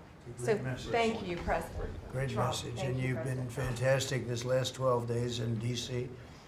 The job you and your whole group has done is, All of us. everyone's talking about it all over the world. I hate to have to talk about that, but we have to. It's becoming a very safe place again.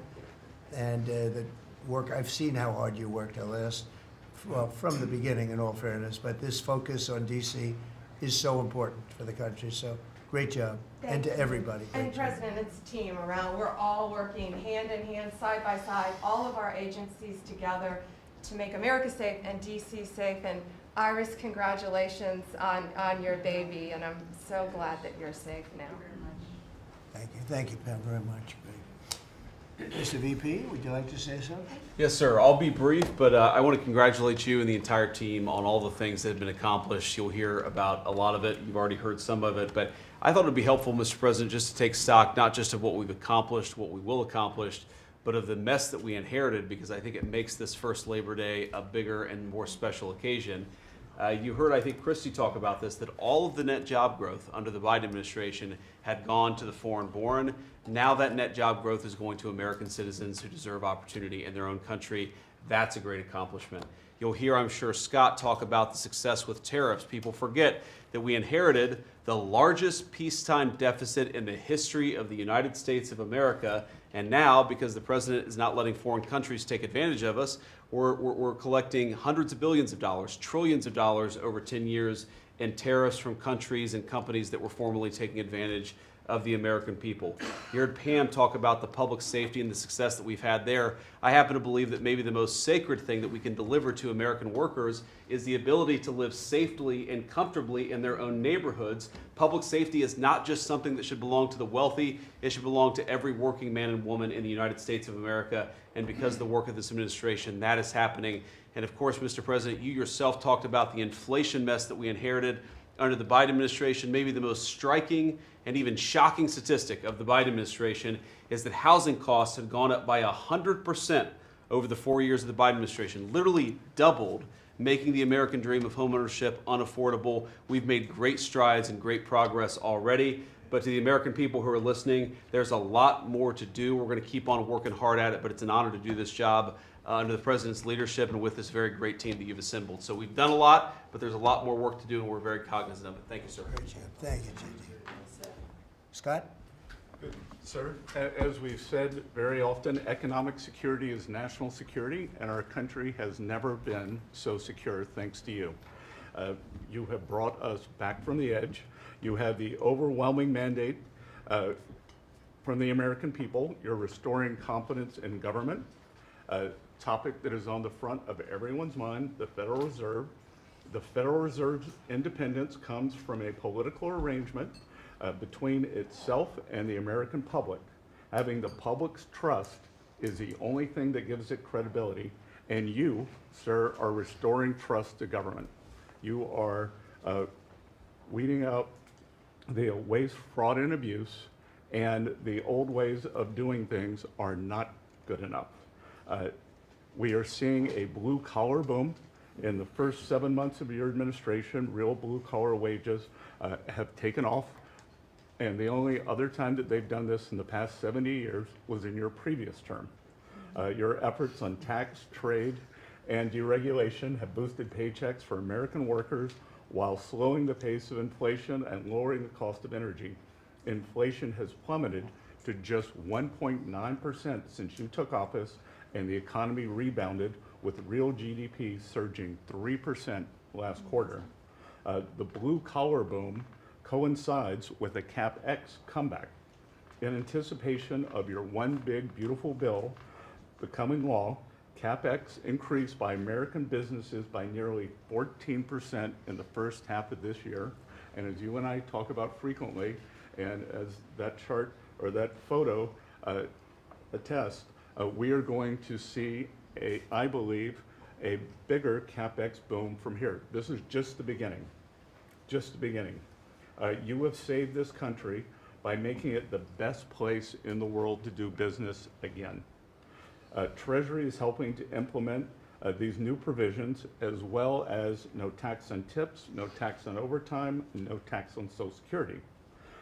This weekend, I will be meeting with workers from local restaurants to discuss the positive impacts of the pro-labor reforms on no tax on tips. And I have to tell you, thanks to you, when I go into a restaurant or stop by a hotel dorm, I am the most popular person there. And since my first job at age 9 was as a busboy getting tips, I am going to spend Labor Day going from restaurant to restaurant talking to workers who receive substantial amount of tip income. So I'll hear directly from them how your one big beautiful bill is increasing their take-home pay and making a big difference. Now, we can also talk, that is domestic. On the international front, you have leveled the international trading system whereby countries took advantage of us, and that's over. It's over. The Treasury Department is taking in record tariff revenues that I had been saying was running at a rate of $300 billion a year. You chastised me for saying that it's not, that number is too low, and as usual, you're right, that we had a substantial jump from July to August, and I think we're going to see a bigger jump from August to September. So I think we could be on our way well over $500 billion, maybe towards the $1 trillion number. This administration, your administration, has made a meaningful dent in the budget deficit. The average budget deficit during this term is 26% less than the last 12 months under Biden. And even the CBO, and we don't agree with CBO on everything, as you said, last Friday, on a summer Friday, had to admit that they believe over the next 10 years, the budget deficit will be $4 trillion lower than they had previously scored. $4 trillion, 3.3 trillion of tariff income, 700 billion of lower interest cost, and I would expect that that number could go up from here. So, Mr. President, your return to the White House marked the return of the American worker. Thank you for reclaiming Labor Day for the American people. You're growing the economy for everyone, especially the middle and lower income households who suffered disproportionately under the last administration, and it's an honor to do this under your leadership. Great job. You're doing great. Thank you very much, Scott. Brooke? Sir, I dropped my second son off at college last week. And I wasn't planning to say this, but just listening to everybody, I wanted to put a little bit of a personal touch on this work. He started his freshman year yesterday at Texas A&M, for all my SEC friends in the room. Thank you for saving college football, by the way. We're all very grateful. The country just feels different. It just feels different. There's such a optimism and a love. There's a faith movement going through, especially with our younger Americans. And for those of us with kids in college, I know we feel it. And I experienced it firsthand last week, moving him and my other older son in as well. As we move toward Labor Day, you have made a lot of dreams come true for a lot of people, but one of my longtime dreams was for the right to recapture Labor Day. And I've been talking about this for almost 20 years and writing about it, that why are we ceding the day that we are celebrating the American worker to the Democrats? Because this is our day. Perhaps of any day of the entire year, this is our day. America was founded and fought for by fishermen and farmers and workmen and et cetera. The Genesis, the first book of the Bible, talks about the righteousness of work and the art of creation. And so to be part of this effort to represent the farmers, the ranchers, the agriculture industry at this moment in time, which I do believe we're in a revolution. 1776 was the first one, 1863 or so with Abraham Lincoln was the second. This is the third with Donald Trump leading the way. And we are saving America. And the idea that we are putting the worker, the very central component of the American dream at the center of it, is the reason that it is so. So at USDA, it continues to be my greatest honor to fight for the original American worker, whom I think the farmer is and what they represent. And as we are building new systems and new structures, as we have this year going to have the best harvest on record for our row croppers and others, what this team has done and is doing to open up those markets to ensure that these farmers can continue to return prosperity to rural America. I'll finish with this. This morning, we had a working group with 6 of our cabinet members. Bobby Kennedy representing healthcare, Linda McMahon education, Lee Zeldin deregulation, Kelly Loeffler small business, Lori Chavez Terimmer labor, and Scotty Turner housing. And how you leading the way in your vision, how that will return the golden age to rural America, to the very fabric of our country. And whether it's better hospitals, better education, more opportunity, less government, better and bigger small businesses, better opportunities for our workers, and better housing, and of course the agriculture piece of that, through the big, beautiful bill, the bill, what it did, the greatest investment in rural America in history. And now the opportunity to effectuate that is, again, a game changer, a country saver, and what a joy to be able to do it under your leadership. So thank you, sir. Really good, thank you. Beautifully stated, thank you very much. Scott? Yes, sir. Thank you, Mr. President. I'm so grateful to be here to celebrate Labor Day with the greatest team in America. And it is football season, so I'm happy about that.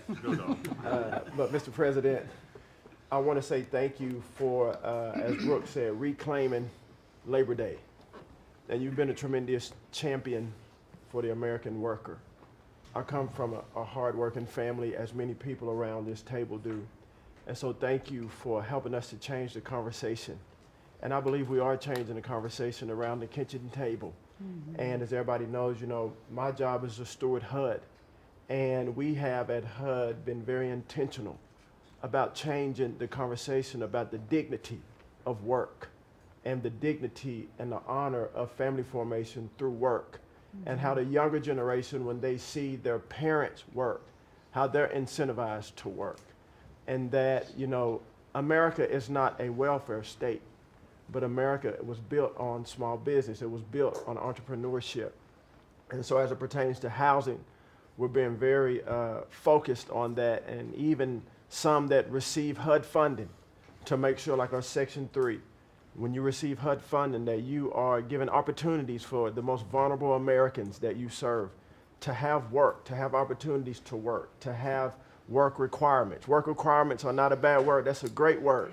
Time limits is a great word to incentivize people, able-bodied, able-minded people to work. And I believe that we are, under your leadership, sir, changing that conversation in America to where working is an honorable thing. And Secretary Wright talked about revitalization. Revitalization means to bring new life. And I believe we're bringing new life to America, Mr. President, through work and through all the jobs that people are doing around this table. And with the one big beautiful bill, the most extensive tax break in American history, opportunity zones are now made permanent. And you know how passionate I am, and you are too, sir, about opportunity zones. And so this will allow us to continue to build affordable housing around our country. And Mr. Vice President, I'm coming your way. I'm coming to Columbus later this week and to see how we can continue to build affordable housing in our country with opportunity zones. And you know, 1 million people, Mr. President, were lifted out of poverty because of opportunity zones. $90 billion of private money was invested in opportunity zones, urban, tribal, and rural. And now that they've been made permanent, we're looking for millions more to be lifted out of poverty, $100 billion to be invested, hundreds of thousands of jobs to be created, hundreds of thousands of units of housing to come online. And so, sir, I sit here very excited about the future of this country. I'm very proud to be at this table, humbled to do so. And HUD, we're on a good path. So thank you for all your support and helping us, sir. Thank you very much. Okay, God bless you. And I want to give credit to Tim Scott, great senator from a place called South Carolina that we love, right? And Tim really came up with opportunity zones, and we did a good job of working with him, and together we created something that nobody speaks of very much, but it's probably the most successful thing that's ever been done of its kind. It's been amazing. So Tim Scott deserves a lot of credit for that. Okay? Thank you. Thank you. So Russell, go ahead. Thank you, Mr. President. And I get the opportunity to go hand by hand with all of these people as they move their deregs through the Office of Management and Budget. And I wanted to zoom out for a second. In the first term, you gave us a goal of 2 for 1. And then we outperformed it through your leadership. We came in at around 5.5, 6 for 1. And then as you're running for your second term, you put out a goal that when you put it out, I was thinking to myself, that's going to be a pretty ambitious goal. You said 10 for 1.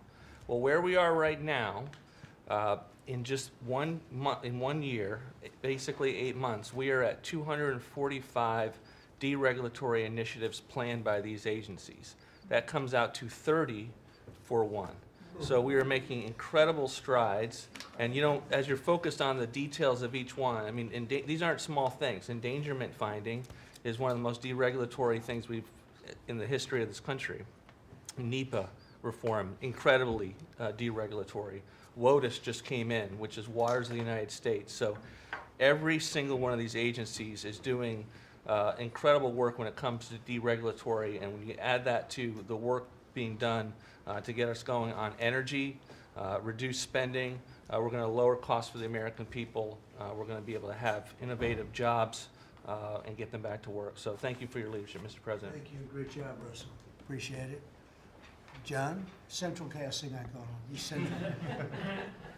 Well, Mr. President, I'm grateful to be with everyone today, and as we're talking about jobs and workforce at CIA, consistent with your directives to all of us, we've embraced your mantra for a leaner, more effective, more efficient workforce.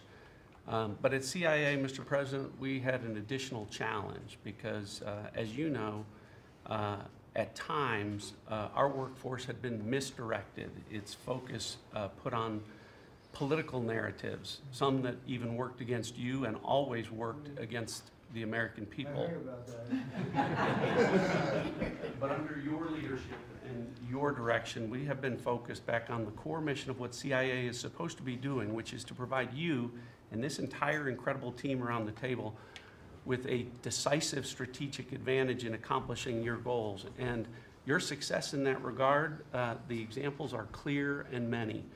With regard to Iran, everyone knows that our DoD partners executed that mission flawlessly.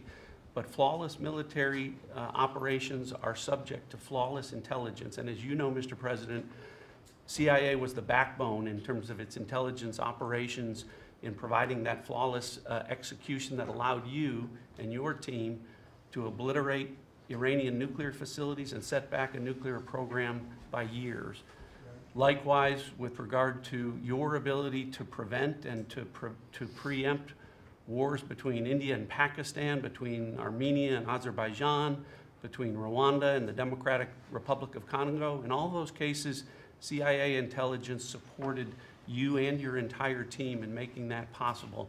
It's not just you, it's the folks around this table, Secretary Bessent, Secretary Lucknick, Trade Representative Greer, and their great successful negotiations on trade and tariffs, again, was a CIA workforce working to enable them to accomplish your goals. So as we roll into Labor Day, I tell you that the CIA workforce at the Trump CIA is grateful to be focused on what it's supposed to be, which is helping you prevent and end wars and to make America safer. Thank you very much. You've been really fantastic, but I'm not surprised. I've known John a long time. I'm not surprised at all. Thank you very much. Steve, please. Mr. President, working for this government, for you, is the greatest honor of my life. I tell it to everybody, and I really do feel that way, and I thank you, because it's a privilege to go out there and represent you in your humanitarian effort, in your goals of solving conflicts all over the world. I think there were actually more than 7 conflicts that you put to bed in the last 8 months. And I hear these, I travel all over the world. In Hostage Square, they talk about you reverentially. It's really quite amazing. I sometimes wish that I had a cam recorder with me and I could put you right there as I listen to it. I was in Gaza, the first American diplomat. On your behalf, and as we delivered food and aid pursuant to your new aid initiative, pushed forth by your great Secretary of State, Marco Rubio, who it is a privilege for me to work alongside. The people were applauding you. The signs were up. I mean, these are people who I just don't think you get the proper credit for it all. We are negotiating multiple entries into the Abraham Peace Accords because of your vision. Azerbaijan, all these different conflicts that we're out there on your behalf on, these are people who have never really seen the world change in this way. Peace through strength really, really works. Russia, Ukraine, Iran, Israel, Hamas, we're having meetings all this week on all three of those conflicts, and we hope to settle them before the end of this year. Your team is nothing short of incredible. And there's only one thing I wish for, that Nobel Committee finally gets its act together and realizes that you are the single finest candidate since the this Nobel Award was ever talked about to receive that reward. Beyond your success is game-changing out in the world today. And I hope everybody one day wakes up and realizes that.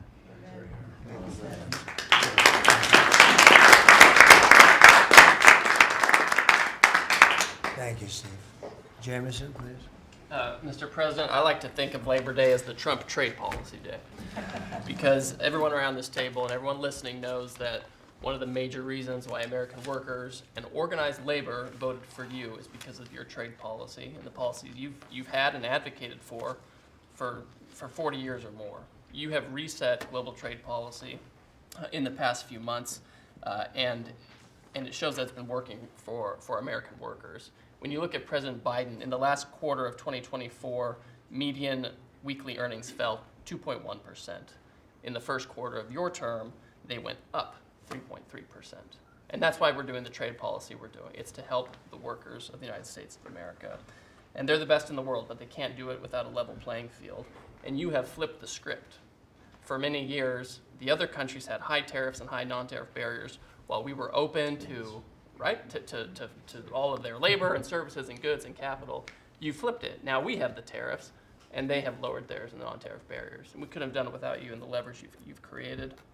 So between the tariffs and the deals, the hot streak continues for the workers of America. So thank you. Thank you very much. Really good job, by the way. He's a good negotiator. Very good negotiator. Thank you. Please. Yeah. Well, Mr. President, I feel like, as everybody here has talked about how great working with this team is and all, but I do feel a special need that you've given me the privilege of working with the best of America. I get to take care of the veterans. I get to take care of the veterans who Labor Day really finds its roots in, if you think about it. We wouldn't have Labor Day if it wasn't for men and women who would leave their jobs and go fight this nation's battles to keep us free and independent so that they would have jobs to come home to. And over the past few years, they've been coming home to many times a government that was keeping them back, holding them back, taxing them, regulating them. And now we have veterans who represent the bill, the big, beautiful bill, they're the beneficiaries of. And I get to see them all the time because they're receiving the benefit, because they see the jobs, they see the care that they're being given. And these veterans can look at their country with pride, knowing that we're taking care of them, just like you told me to do. When your only statement you said to me, I asked you what to do, you said, go take care of my veterans. Well, that's what we're doing. One of the other things we're doing right now is, for many of you, I love to hear how you're deregulating everything, and I've worked from Congress and worked with many of you before. I get to do the same thing with the largest bureaucratic organization in the government. We're deregulating from the inside. And it's amazing to me because we have such a powerful workforce at the VA who really want to do good, but yet they kept tripping themselves up. They kept making their own, they'd take one step forward and put a regulation in that put them 3 steps back, and it always hurt our veterans at the end. We're taking that away. We're making community care again, Mr. President. We talked about this yesterday. We're making community care a part of our direct care system. So if a veteran wants to get into the community, they have our direct care, and they also have the ability to go into the community. Something that the previous administration decided they wanted to keep everybody inside because they thought it was a fiefdom they were building. I'm telling you, we're not building a fiefdom at the VA. We're trying to take care of a service organization that takes care of veterans. So how do we do that? We made best medical interest, where a doctor can send a veteran to the community a lot quicker without having to worry about miles and time logged and wait times. Just get them the help they need. We've actually expanded out, and it's made a difference in this regulation, and also unleashed a workforce that is now free of the collective bargaining agreements and other things that have kept them from being able to do the job of national security that they've been intended to. I'm actually giving them the benefit of the doubt to actually go be the workers that they're called to be, and that's what Labor Day is about. The VA is going to have the best workers. But just to let you know how that's working out, wait times at our hospital are going down because we're getting them into our hospitals or into community care. And then one for you, Mr. President, you heard about this a lot, and that was backlogs. At the backlog, when I first came in, and I've said this before, in February we had over 260,000 backlog. That means over 125 days of not getting an answer. In just a little over 4.5 months, we've dropped that over 100,000. We're under 150 and heading down to historic lows. We'll be within the next month lower than any time under the previous administration at all. That means our veterans are getting the help they need. So when you look at it this way, we've opened new facilities. We've put new facilities in places where workers can get to. We've expanded out hours, over 1 million extra hours, so veterans, younger veterans in particular, can get off of work and bring themselves and get their appointments in after hours or on Saturdays. That's what it means to be in the Trump administration. That's what it means to take care of veterans. That's what it means for Labor Day, because you can't forget the ones who fought for us to be on this table today. And it's all because of what you've done and the progress that we've made. Well, you've done a tremendous job, and I hear it all the time. We have a 93% approval rating at the VA now. And you know what it was before? It was like horrible. So thank you very much. Mr. President, there's been some conversation about the Pete and Bobby challenge. I would just note that I don't think Pete or Bobby could hold these sticks for 2.5 hours. Exactly. If they want that to be the challenge, so be it. But I think 50 pull-ups and 100 push-ups might be easy compared to the. You didn't have this problem with Biden. It was in and out very quickly. So kudos on Labor Day to the audio team that's holding the sticks. But Mr. President, it's pretty great to celebrate Labor Day with a builder who loves labor, who loves the men and women who have built this country, the people that sweat, that have great skills, they have grit. They do the dirty jobs of America that have made this country great, and you know them very well because you have worked with them. The great Trump projects have come from the very men and women we're going into this weekend to celebrate. We all want to claim Labor Day in our departments, but I'm going to claim this at DOT because, you know, roads, bridges, pipelines, shipbuilding, rail, passenger, and freight all fall under the great men and women who wear boots and make this country wonderful. And at DOT, we don't want to have the Congress spend money. We want to take the money that Congress gives us and actually deploy it and put these men and women to work building the great projects of this country. That you said, the big, beautiful projects that connect this country. And that's why we have got rid of the DEI. We've got rid of the green. We've done what we can to streamline the regulation to move these projects faster. Time is money, and time has been money. Even Democrats agree now that it takes too long to go through the regulatory process. So we're going to move these projects faster, putting the great American worker back to work. I want to make a quick comment. We've all probably talked about this horrific accident in Florida, and I appreciate the help of Christy and Marco on this very issue. But in May, we said, listen, it's a safety issue if you can't proficiently speak the English language. And we gave states a little over a month to comply. And Washington, California, and New Mexico have refused to comply. And by the way, this individual in Florida received a CDL from Washington, from California, and received a speeding ticket after our rule went into place, and they didn't stop him. And had they taken him out of service, he wouldn't have been in Florida, and we would have 3 beautiful people alive today. And I make that point because it's the work that maybe no one sees that then shines a light when horrific things happen, but also that your cabinet works together and teams up to make a difference for the American people. Real quickly, so we have a safety mission at DOT. I don't know that you'd think of the transit unions in the greatest cities of the country, New York maybe being one of them, that support us, but they do, because the violence in the subways and on our buses across the country, the transit workers are the ones who take the most abuse. And they're grateful for the mission of everybody around this table fighting to make their communities safer. So I appreciate everyone's help on that. But the transit unions love the effort that all of us have put in together. One quick FAA. We are about to put out a request for proposals for a big, beautiful bill. We got build. We got $12.5 billion in the big, beautiful bill. We need more, but this is a great start. I expect the middle to the later part of July, we'll be through the process to bring the proposed integrators to you for selection, so we're looking forward to that. We will have the most, I'm learning from you, this is going to be the greatest contract ever crafted in the federal government for this build for air traffic control. Really, it's innovative, and we have unique tools at FAA. It's going to be a great contract.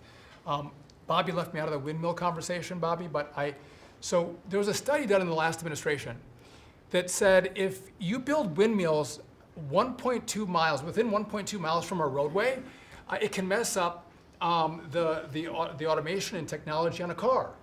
Same thing 1.2 miles from rail. The last administration buried that report, Mr. President.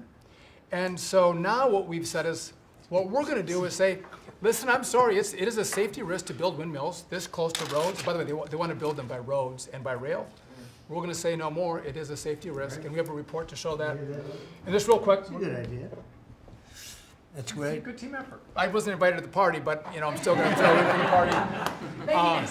Maybe next time, Bobby. One last thing. We have this Mars to Moon mission at NASA.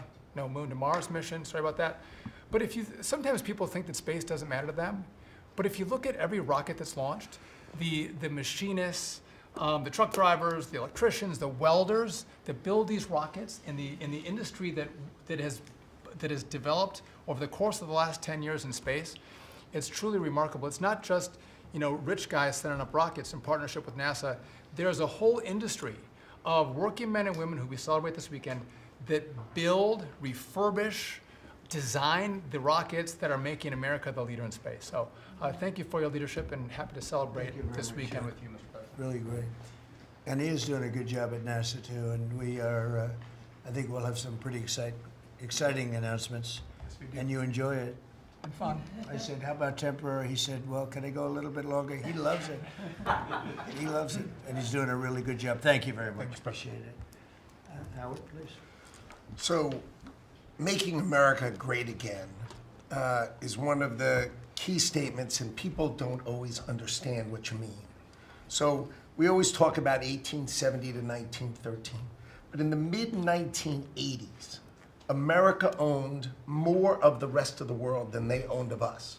We owned $140 billion of the rest of the world net of what they owned of us. And when you came into office this time, the rest of the world owned $24 trillion more of our assets than we owned of theirs. And so when people argue with you about, the trade deficit is nothing, the trade deficit sends 1.2 trillion of our dollars to them. And what do they do with it? They buy the great America. Because when we learned in college, what we learned was that if you keep printing these dollars, they're supposed to devalue. But the problem is we're too smart. We invented the light bulb, the transistor, the GPU, so they keep buying us. And the only president ever to understand that, and you understood it in the 80s and the 90s, and I used to see you on TV and you'd say, God, what are these people doing? And finally we've changed it. So let's go over what we've changed. So Japan and Korea, they're never gonna open their markets to us. So we've negotiated $900 billion that they're giving you to invest in national and economic security in America. The European Union, the second largest economy, $20 trillion. And all the experts said, you'd never get a deal done with them. And watching you in Scotland was my favorite thing, right? 15%, they'll pay us 15%, and we will pay zero. So we can export to their $20 trillion economy, and they can pay to come to the great American consumer, right? So, a couple of other things. 4 days before you took office, the Commerce Department, which had the CHIPS money, they set up this thing called NatCast, which was a make-believe not-for-profit. And they signed contracts to wire them $7.4 billion. This was just nonsense. So we stopped the payment. We've got the money. It's an illegal thing to try to set up a department that's not the Department of Commerce, that kind of acts like the Department of Commerce. And what was it filled with? all these people who work for the Biden administration. I mean, it's exact corruption that you talk about. $7.4 billion now clawed back. Last week was the most fun. In 1 week, Intel came in, right? The Biden administration had given $11 billion to Intel, given it to them, done. Corporate just gift.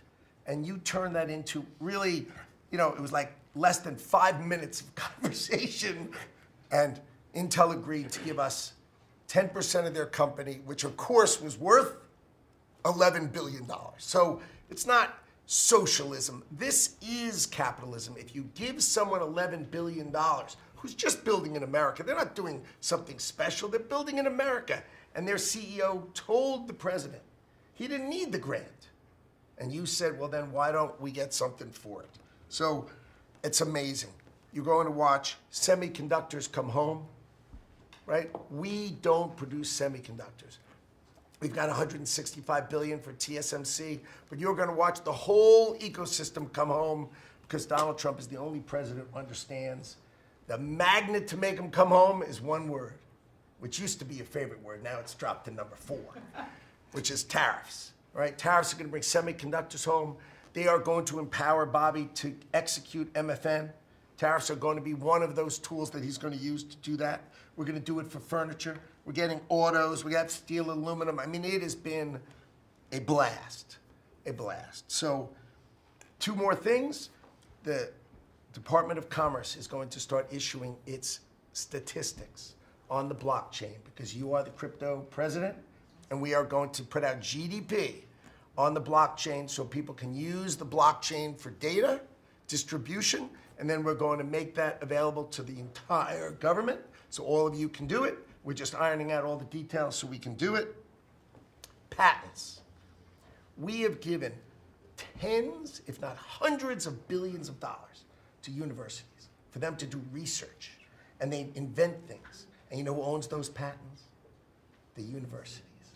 So we are going to make a deal with them all, which is if we give them the money, don't you think it's fair that the United States of America and the taxpayers who funded it get a piece of that, right? So we wrote a letter to Harvard, so Linda and I working together. I mean, it's so much fun to work with everybody here. I mean, we just have a blast, you know, because Linda's hitting Harvard and she says, what can we do?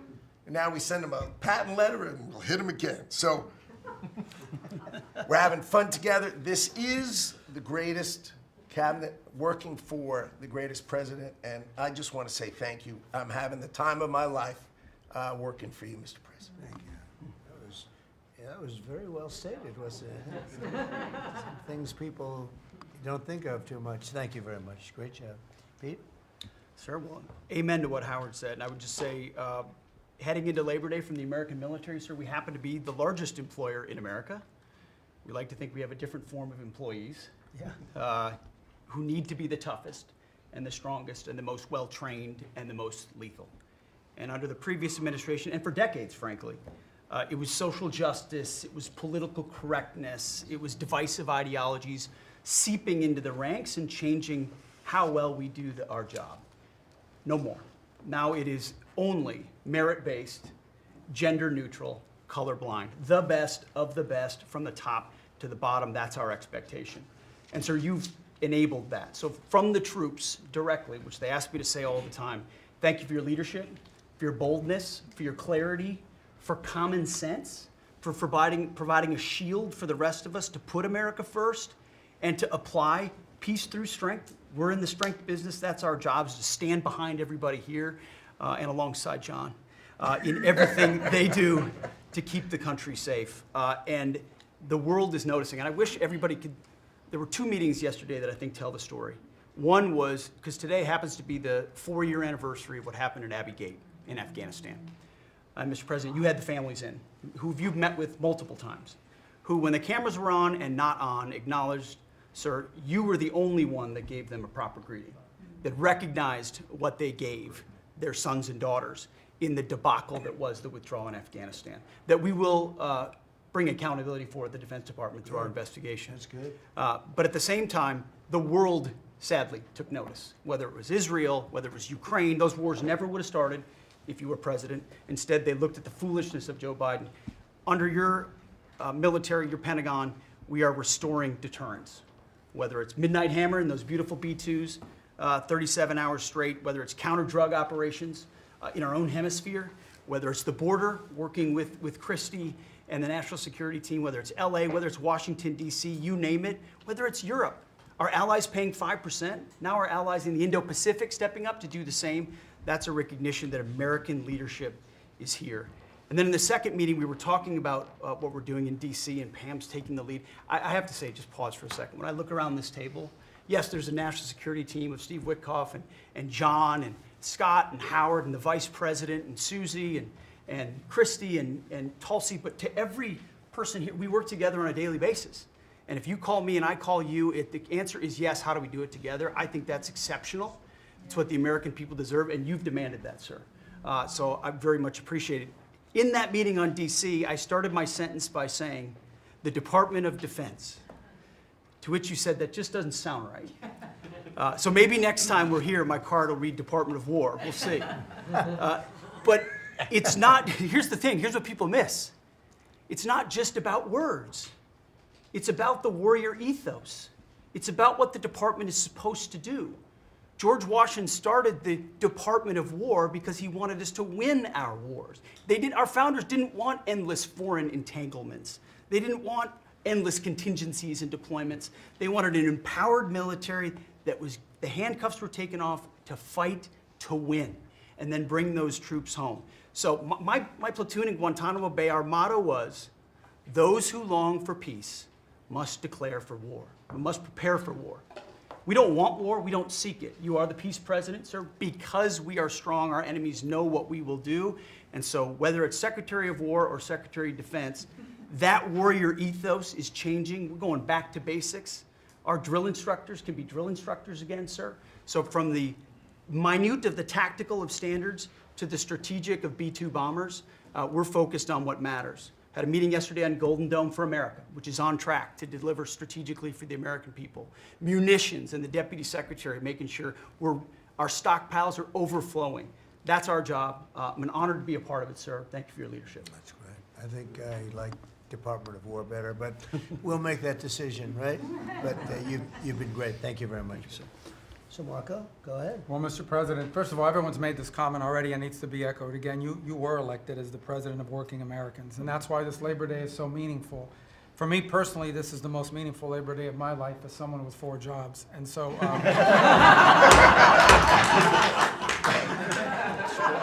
it's true.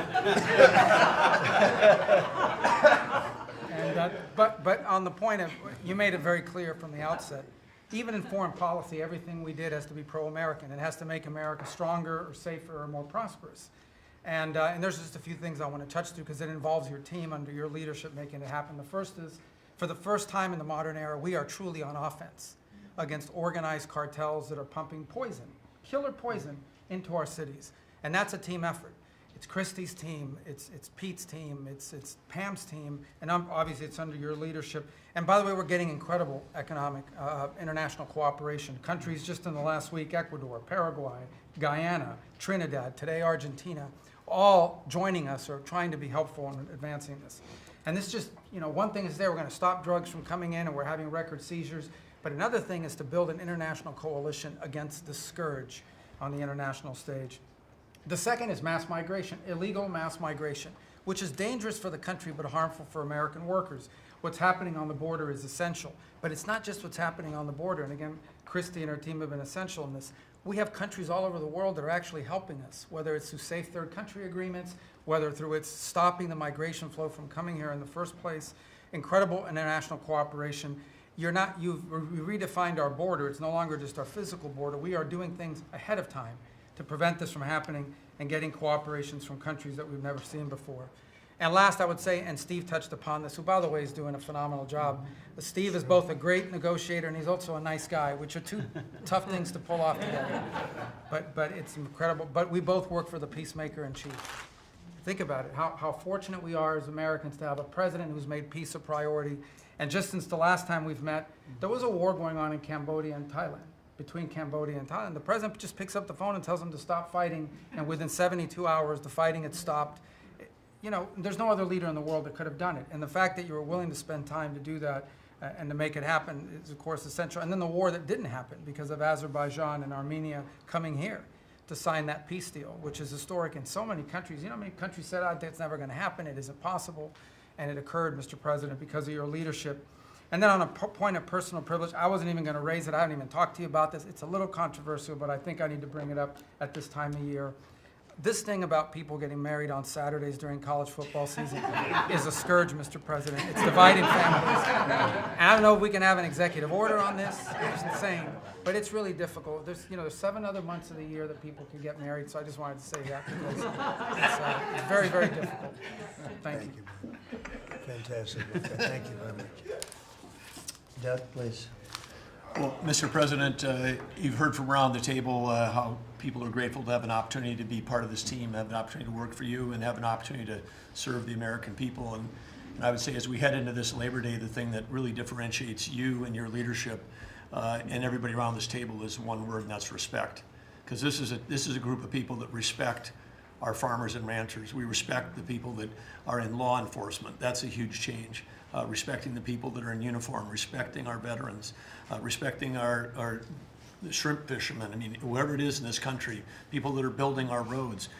This whole group embodies that sense of respect. And when we start with that, then who benefits? We come up with policies that help those people. And what have you done? You've led an opportunity for us to have the lower taxes, way lower deregulation, record amounts of investment that's coming into this country. We're going to be seeing lower interest rates. All of those things coming together is a gift to the working people. The policies are lifting everybody up. There's 140 million Americans that get up and go every day and drive to work. They commute. And one of the most obscene things of the prior administration was their energy policies was creating a hidden tax on those people. The poorer you were, usually the further you had to drive because you couldn't afford the housing if you were working at a hotel, if you were working in a service industry. We were taxing them. A hidden tax on them was the high cost of energy. You're perhaps one of the only leaders in the world that understood the connection between peace abroad and prosperity at home was directly connected to energy policy. You came in and said, we're going to sell energy to our friends and allies. We're going to bring prosperity at home through policies here by having lower energy prices. And we're going to stop funding wars abroad with energy policies that help their adversaries and hurt us. You said we're going to sell energy to our friends and allies. And with the work that Jameson and Howard and Scott and everyone has done on these trade deals, we're going to have an opportunity to have a renaissance in American energy, selling energy to the world, which is going to help bring peace abroad. But the real key thing, in closing, I want to say is 2 things. One has to do with the U.S. Park Police. That's the group here in Washington, D.C. They're the oldest uniform law enforcement group in the nation. You coming out and visiting with them in person before they went out on the surge. Not only are carjackings down, muggings down, homicides down, everything down, morale is through the roof. Just like Pete saw, we've got record people signing up to want to be part of our military. You have breathed life back into the profession of law enforcement. Your respect for law enforcement is so incredible. It's making a difference. And then us giving them the tools. On a lighter note for everybody here, one of the rules that under President Trump we were able to change for the U.S. Park Police was they could do a pursuit. I was shocked to find out when we were talking to them, like, oh, you pull somebody over and they just drive away and you can't pursue them? I mean, and they said, no, we can't. They said, all rules. We got that rule changed in 24 hours because of President Trump's leadership. The next night, they had so much fun. They pulled people over. They started to take off. They chased them. They stopped them. And then the bad guys, some of these were in cars that had stolen plates. So they take the plate off. They steal them off somebody else's car. They know that the plate doesn't match. They know they're doing this thing. The bad guys in the car said, What, you're not supposed to chase us. Like, you're breaking the rules. The bad guys are telling us to bring them. No, we're back in action. So it's like, and so the morale is high. They all wanted to say thank you to you. Yesterday, you announced increasing the number of U.S. Park Police that we're going to hire. This is the group that protects not only our sacred monuments of democracy here, but also the Statue of Liberty and the Golden Gate. This is a great group. But on behalf of all law enforcement, we say thank you. And as Chris Wright was talking about electricity, I want to close with that. we've solved amazing things in 7 months, but the big challenge we have against the remaining is, solving Iran's nuclear thing, that was an existential threat. China beating us in the AI arms race, that's an existential threat. We finally have a president who talks about it. You talked about it in your opening remarks. You've signed executive orders. You understand that essentially we used to say hundreds of years ago, people started saying that knowledge is power. But now, for the first time in history, we can take electricity and we can convert it into intelligence. So it's flipped. It's no longer knowledge is power. Power is also knowledge. And while we're ahead in the technology, we're way behind China on the amount of electricity they're bringing online. And your strong position to support affordable, reliable energy using our nation's resources, including those across the Department of Interior, bringing back coal mining, bringing back mining, bringing back timber. All the industries that have been killed in this country are coming back to life because of you. And with your leadership, we have a chance to not only win the AI arms race, but actually dominate it the way we're dominating in other things. So thank you, Mr. President. Thank you very much. And we're leading that race right now by a lot. And we're going to keep the electricity coming. You know, in China, they do it very quickly. They have one person that says, do it, and that's it. But essentially, we have one person that says, do it. And we've given that order, and the job they've done has been amazing. And I want to thank again, Lee, what you're doing in that regard is so important. And the rapidity, just as fast as them, because it's a question of a week versus a day, and that's not going to make the difference. But you've done fantastically, and Doug and Chris, amazing job. So we've done this for a little while now. I don't think you've ever seen anything like it, and I think Sean was right. These guys that are holding these up, if you ever try holding your hand out for 2 hours, that's a long time. These are pretty strong characters. You've been doing that a long time, I guess. Congratulations. Are you getting tired? Are you getting tired? I'm looking at these guys. They look like they have no problem. It's amazing, actually. I think they would have beaten you guys in the test. So I want to thank you. If you want, it's been a long time. If you want, we could go in and we can call it a day. And feel free then to ask some of the questions here. Look, I believe in very open, we want to be open, above board. We want to be honest with the media. I wish the media was totally honest with us, but I think they're getting better, to be honest with you. And so we'll see. But if you want to take a few questions, you really On a serious note, when it comes to Fed Governor Lisa Cook, her lawyer has said that they're going to be filing a lawsuit challenging this legal action. What is your response? Are you prepared for a legal fight? And then a little bit more. Oh, sure. Of a Always. You always have question, legal sir. fights. Look, I had a legal fight that went on for years with crooked people, with very horrible people, people that have been found out now between John Ratcliffe and Tulsi and Pam. And the things that we found out, of course, it's a very, very sad group of people. But no, she seems to have had an infraction, and she can't have an infraction, and especially that infraction because she's in charge of, if you think about it, mortgages, and we need people that are 100% above board, and it doesn't seem like she was. Yeah, please. Mr. President, first, I would love to ask you a serious question, but I have to tell you the biggest pop culture news of the year broke while we were in this cabinet meeting. Travis Kelce and Taylor Swift are engaged, and the world wants your reaction, sir. Well, I wish him a lot of luck.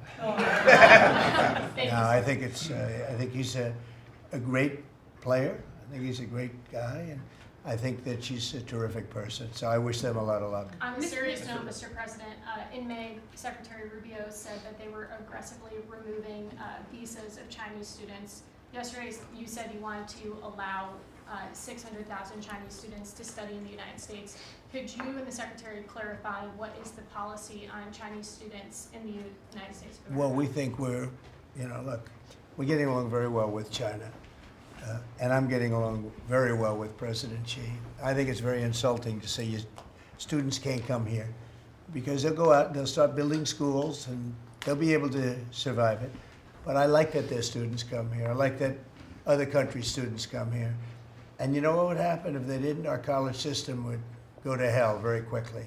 You'd have, and it wouldn't be the top colleges. It would be colleges that struggle on the bottom. And you take out 300,000 or 600,000 students out of the system. I like having And I told this to President Xi, that we're honored to have their students here. Now, with that, we check and we're careful and we see who's there, and Marco wants that. We're in the same position. But we have a tremendous college system, the best in the world, nobody even close. That's why China sends them here. And you can call it an industry if you want, but you're talking about millions of people. And I'm honored to have the students from China come here. And we're just getting along very well with China. And it's a different relationship than we had for years, where they took hundreds of billions of dollars, just sucked it right out of our country. They respect us again. I respect them. The relationship is very good. I think it's important that these are two very major powers, nuclear powers at that, but two very important powers. You know, when I get along with Putin, when I get along with President Xi, when I get along with these people, that's a good thing, not a bad thing. We're tough and we're smart and we're strong. We get along. It's a lot better than not getting along. You had somebody in here before. The war should have never started with Ukraine and Russia. It would have never started. And Putin said that himself. President Putin said that himself. So we want to see college students come in from countries. There are some countries that we can't necessarily say that. These are places that have ideologies that we can't live with. So there are some areas, some countries that we can't say that. But we're honored to have the students come here. Please. Yeah, please. Yesterday you said that within 2 to 3 weeks we'd have a pretty good conclusive end to the war in Gaza. What did you mean by that? And could you tell us? On what? In the war in Gaza. You said What about it? You said in 2 to 3 weeks we would have a conclusive end, a pretty good conclusive. There's no conclusive. It's been going on for a long time. You're talking about, I guess if you really add it up, Steve, you're talking about thousands of years, okay? It's been going on there's nothing conclusive, but hopefully we're going to have things solved very quickly with regard to Gaza and also with regard to Ukraine and Russia. Mr. President, who are you considering for the replacement to nominate for Lisa Cook, and what economic background or history are you? Well, we have some very good people for that position, and I think we have some very good people. We're down to, I think I maybe in my own mind have somebody that I like, but I deal with Scott and I deal with Howard, and we're dealing with a lot of people actually that are going to be involved in that decision ultimately. It's a very important decision. As we see, I got a bad recommendation when I went with Jerome Too Late. He's too late. His nickname is Too Late, costing us a lot of money, hurting the housing. Our housing industry is good, but it could be phenomenal. Most of this country, in economic terms, has been phenomenal. We've never seen anything like it. Because of him and his high interest rates, the housing is less than it could be. We're going to get that straightened out very quickly. He gets out very quickly, fortunately. He's been the wrong guy.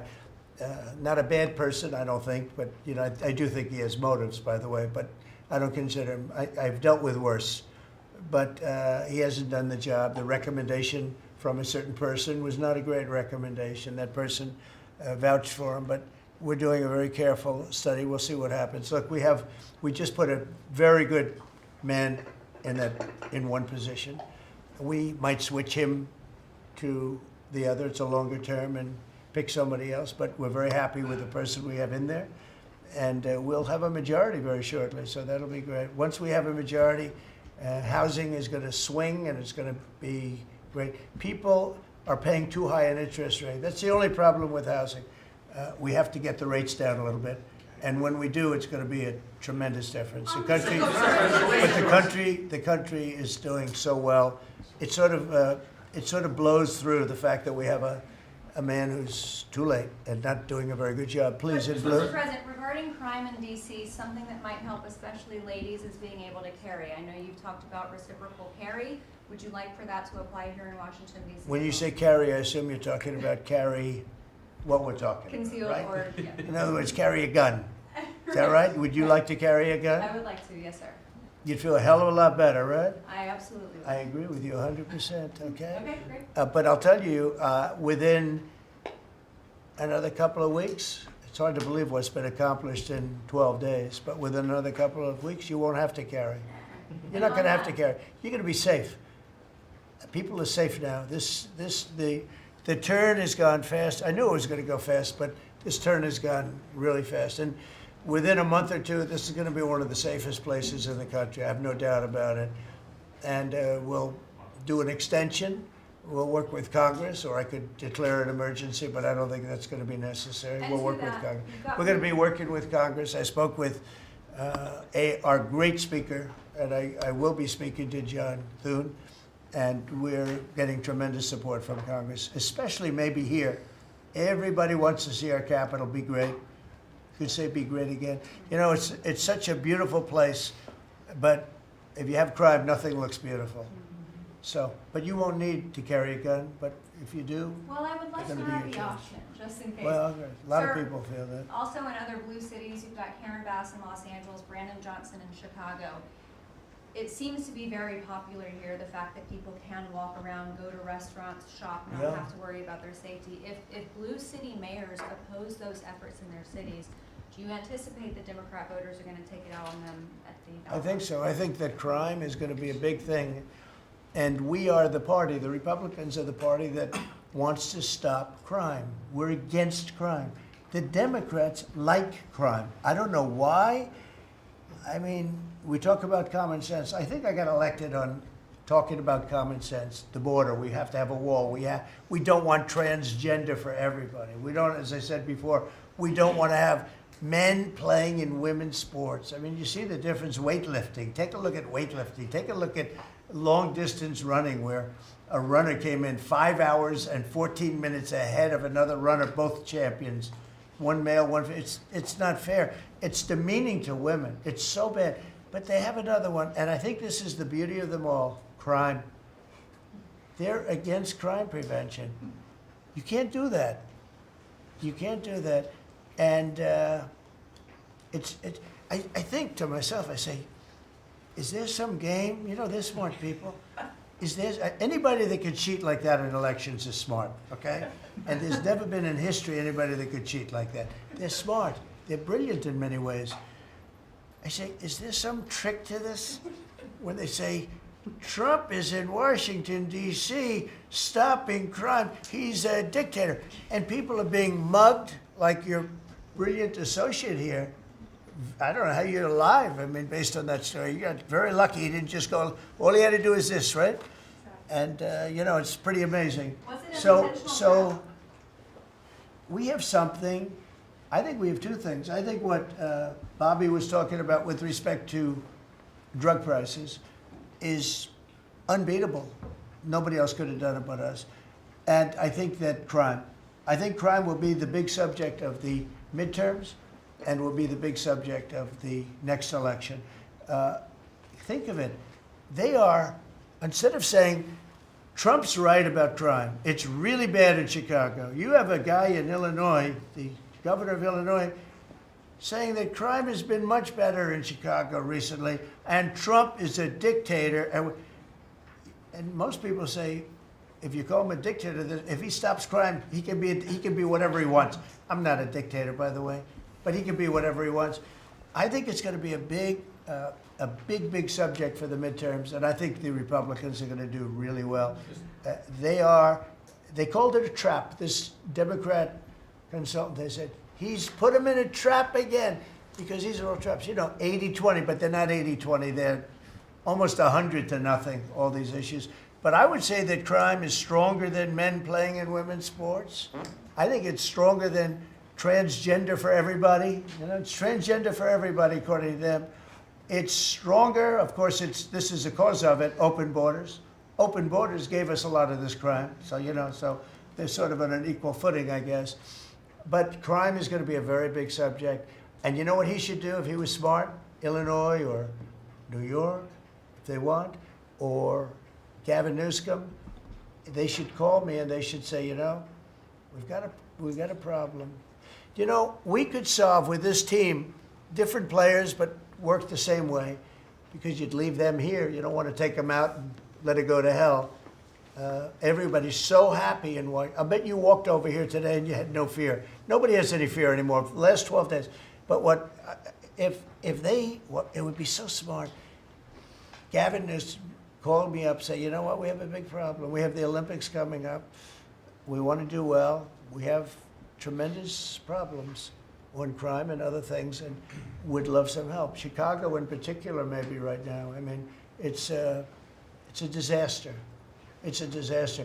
We could solve their problem in, it's bigger than this, let's say 2 months, okay? Working with their police. I know their police very well. I have a big project in Chicago. I was so proud of it. It's the best site in Chicago. I got it. Nobody else got it. I was happy as hell. That was when I was a real estate guy, and I got it. The Sun Times site, they call it. And I built a building. It's a great building.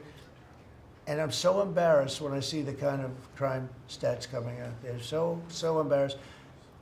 And if I were a governor, a Democrat governor, or mayor, or anybody having to do, I'd call up President Trump. I'd say, President Trump, we need your help.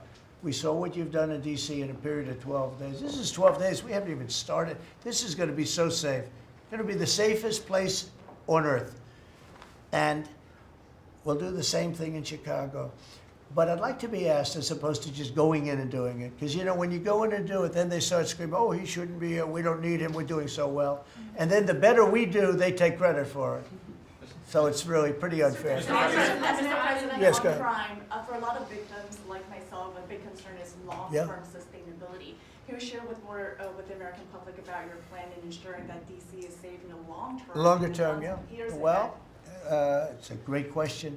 Number one, we want to stay there for longer than 30 days, as you know. We have an absolute mandate, and I can extend it, but I'd rather not have to declare a national emergency, because by that time, I mean, right now there's not an emergency. We've done, as you sort of said yourself, it feels like a different world. We've got under arrest and prosecution, and we've thrown out, taken some, and we're in the process of taking hundreds out of our country that shouldn't be here. And these are hardcore professional criminals. They were born to be criminals, in my opinion, but they're seriously bad people. Murderers, drug dealers, you know them all. You see them all as you walk beautifully to work, and every once in a while somebody puts a gun to your head, because that's what happened in your case. We're getting a lot of them out of the country. We're putting a lot of them in prison because we're afraid to bring them out of the country. They could come back. You know, as good as we're doing, they could come back. We don't want them back. And that's going to solve a lot of it. We also think there should be a presence here for long enough. We should also work with our police department, because you have very good police here, very good. We're working very well with them, by the way. And we have to work together for a while. We have some people that are very tough and very strong working with the police. They're going to be able to handle it. And you know what? If it gets a little bit bad, a little bit, just a little bit, I'll bring them back in and we'll straighten it out and we'll make it perfect. You're going to be so safe in the city. And you're going to have the city beautified. We're going to be giving out, we're working with Clark, as you know, construction. They're the biggest. They're working with me also. We're building a beautiful ballroom for the White House. They've been after it for 150 years, employs a lot of people. It's going to be as beautiful a ballroom as has ever been built. And Clark is the big builder in this city. They've done, I guess, a majority of the good work, the big work. And we're working with them on the beautification, the fixing up of the roads, the fixing up of the medians, between the roads, so cars don't wrap into each other. They wrap into, I have one piece sitting on the ground for weeks. This was a year ago when I had to come in, unfortunately, for fake court cases. And I looked at the condition. We have it fixed up a lot right now. You know, the tents are removed and a lot of things have taken place. But I'd come into this city and I'd say, boy, does it look bad. The filth on the roads, the medians were broken and always laying down, and nobody would fix them, and all of that. Well, we're going to have new medians. We're going to have a nice topping put on the road. We're not going to rip the roads apart and start a construction project that lasts for 2.5 years as they rebuild the road, which they don't have to do. And we're going to have this place so beautiful. That's going to be a part of it. Now, the biggest part is crime, but it's also a part, you know, when you see a dirty city, it's like I told, I don't know, it became the #1 thing viral. I said my father, he's a smart guy, he's a great guy, he's a loving, wonderful father, but he could be a little on the tough side. He told me that, son, when you walk into a restaurant and you see a dirty, filthy door going into the restaurant, don't go there because the kitchen's dirty also. When they see a dirty Capitol, the rest of the world, they lose a lot of respect for our country. This Capitol is going to be so beautiful. We're going to have new poles, new lights, new fences. It's stuff that, when you add it up, it's money, but it's peanuts compared to what we're talking about. And we're also going to have great safety. Mr. President, I wanted to ask you on crime and also a question on foreign policy that maybe other officials can weigh in into. And on crime, Iris shared her story, and you mentioned, people going. That was a terrible story, because I'm just amazed she's here. When the gun is, Pam, when the gun is put to the head, did they ever capture these people, by the way? I kept calling, but I haven't heard back about this guy. It'd be really great if you could maybe give the information. She's very good at capturing people, She's very good. If you could give that information to Pam, would be great. Would you do that? Yes, Wouldn't you'd love to see them? I would assume you'd like to see them captured. For sure. You can't. You just can't. For years. Yeah, take a good look at that. But, Go ahead. So go ahead. Just a few weeks ago, I was out to dinner with my husband, and we're taking the metro back, and then we get attacked on the metro. They're throwing things. Some teenagers, they're throwing liquid at us. Oh, they're throwing things. They throw. How about where they chop down the granite curbs and the concrete curbs? But the granite curbs so expensive. Those granite curbs, nobody uses them because they're so expensive. And you see a guy chopping them and handing out big chunks of them like a brick, because they couldn't get in because people were stopping them from walking out. A little bit unusual when you're walking with a bag of bricks. Generally speaking, Sean, that's not a good sign. Right? That's not a good sign. But they now come in with hammers. They can disguise a hammer, and they start pounding the concrete and the granite, and they hand out chunks. And those people take those chunks and start throwing them at cops, or they stand on the top of bridges and they drop them down into the windshield of your car, and you get killed running into a light pole.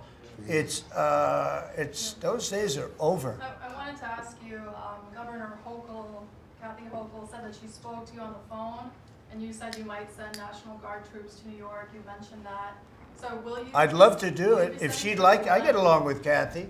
If she'd like to do that, I would do it. See, look, New York has difficulty like other, and I don't want to make this I want to make this like friendly, but the places we're talking about happen to be virtually all Democrat run. Now, take a look at your 25 places that are most troubled. Everyone, except maybe one, and it's way back in number 24 or 25, but essentially 25 out of 25 are run by Democrats, and cashless bail was a disaster. When they did that, and I believe it was instituted first in New York, but when they did cashless bail, that was a tragedy for this, because that's when it really started getting bad. When somebody kills somebody, you don't say you can come out, you don't have to put up anything. You put that person in jail, and you find out whether or not it's true, but you don't give cashless bail with a promise to come back in a couple of months, we'll start talking to you. Because they go out and they kill other people, and you can't do that. The cashless bail has been, it's just a woke thing. It's got to stop. You see that, Christy, better than anybody. It's got to stop. It causes unbelievable, and we're doing that. We're stopping it in D.C. I would love to have the governor of Illinois call me and say, look, we have a problem in Chicago. We will stop that problem in Chicago in 2 months, maybe less, 2 months. We'll stop it. These are tough cookies we have working for us. These are tough cookies. These are not politically correct soldiers. That I won't go into definitions of what that means. But these are not politically correct soldiers. These are rough guys. I watched it last night. I see it. I saw them the other day when we went down and we spent some time together with them. These are tough cookies. These are not people that you're going to laugh at and spit in their face and they're not going to do anything about it. And these people, they're afraid. These gang members who are bad people too. These are bad. These are just bad people. Ours are bad, but they're bad in a good sense, right? You don't understand that, Scott. And we can solve Chicago in 2 months. Now, then, as per your statement before, we have to keep it going, and we'll be able to keep it going. The first thing you have to do is get it down. We are very close to being at that position in D.C., and within a month, we will be, within a month from when we started, which is quicker than I thought, you're going to feel very, very safe. I think you feel very safe right now. But I would love it to have these governors, mayors call me and say, we'd like to invite you into our community because we have a problem and you can handle the problem and we can't. One other thing, sanctuary cities, they should be terminated. They're sanctuary for criminals. They're safety and security for criminals. They are very, very bad. And all of these places have big sanctuary cities, and all they're doing is protecting criminals. Okay. Questions about Lisa Cook. You have spoken out very strongly for a long time about what you see as the weaponization of government. Yeah. Is your administration weaponizing No. government by digging into the mortgage records of officials you don't like? No, they're public. I mean, you can find out those records. You can go check out the records yourself. And you should be doing that job, actually. You wouldn't do that because that's not the kind of reporter you are. But you should be doing that job. I shouldn't have to be doing it. If you did your job properly, we wouldn't have problems like Lisa Cook. Go ahead. You were going to say something? So would you be trying Go. to fire Blue? Lisa Cook if she had voted to lower interest rates? On national Please. security. I think we have to have lower interest rates, yes. A follow-up question for you and Madam Attorney General on national security. We've heard from Stephen Miller yesterday in the Oval Office that there are street criminals here in D.C. who are actually found to be doing business with transnational criminal cartels. That's right. overseas. And we know who they are, and we know who they're doing business with. And we're arresting the people, very strongly arresting, and we're keeping them there because, you know, your laws here make it very difficult. And one of the other laws we're trying to get done, because you have 14-year-old kids that are just as tough as a 25-year-old kid, just as dangerous, and they carry the same gun. And we have to make a provision where they're treated like older people, because these are seriously tough, bad. They're children, but they're criminals, and they're really bad criminals. And they're used by older people because they never get charged because you can't do anything to them. But we are getting that changed, Pam, I hope, because you have 14-year-old kids that are evil, they're sick, and they have to be put away. Something has to be done because you can't have a society where they're allowed to walk the street. You know that better than anybody. On your way to Alaska. I can't believe it. You're not tired holding that? I have Look a at few this. more questions. How strong are you? How strong are you? Look at him. He's been holding that thing for 3 hours. You're a good fisherman. Well, I should give that a shot. Go ahead. On the way to Alaska, you had mentioned that there would be severe consequences if Vladimir Putin did not agree to a ceasefire. Yeah. After that summit that was rolled back, given the negotiations, is he back on the clock now? I want to see that deal end. It's very, very serious what I have in mind if I have to do it, but I want to see it end. I think that in many ways he's there. Sometimes he'll be there and Zelensky won't be there. You know, it's like, who do we have today? I got to get them both at the same time. But I want to have it end. We have economic sanctions. I'm talking about economic, because we're not going to get into a world war. I'll tell you what, in my opinion, if I didn't win this race, Ukraine could have ended up in a world war. We're not going to end up in a world war anymore, but it would have ended up possibly in a world war. That would have been they were ready to trot. But just like India and Pakistan, we're going to end up in a nuclear war if I didn't stop them. You know, it's sort of strange. I saw they were fighting. Then I saw 7 jets were shot down. I said, that's not good. That's a lot of jets, you know. $150 million planes were shot down. A lot of them, 7, maybe more than that. They didn't even report the real number. I'm talking to a very terrific man, Modi of India. And I say, what's going on with you in Pakistan? Then I'm talking to Pakistan on trade. I said, what's going on with you in India?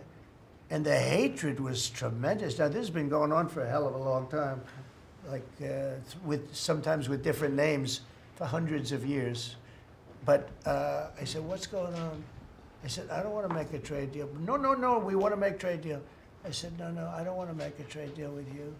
You're going to have a nuclear war. You guys are going to end up in a nuclear war.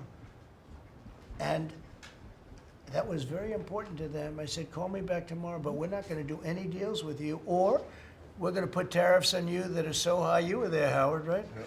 You're going to put tariffs on you that was so high, I don't give a damn. Your head's going to spin. You're not going to end up in a war.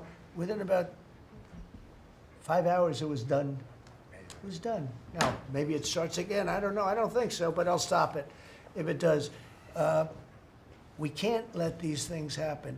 The Russia-Ukraine situation, last week, 7,012 soldiers 7,012 soldiers died.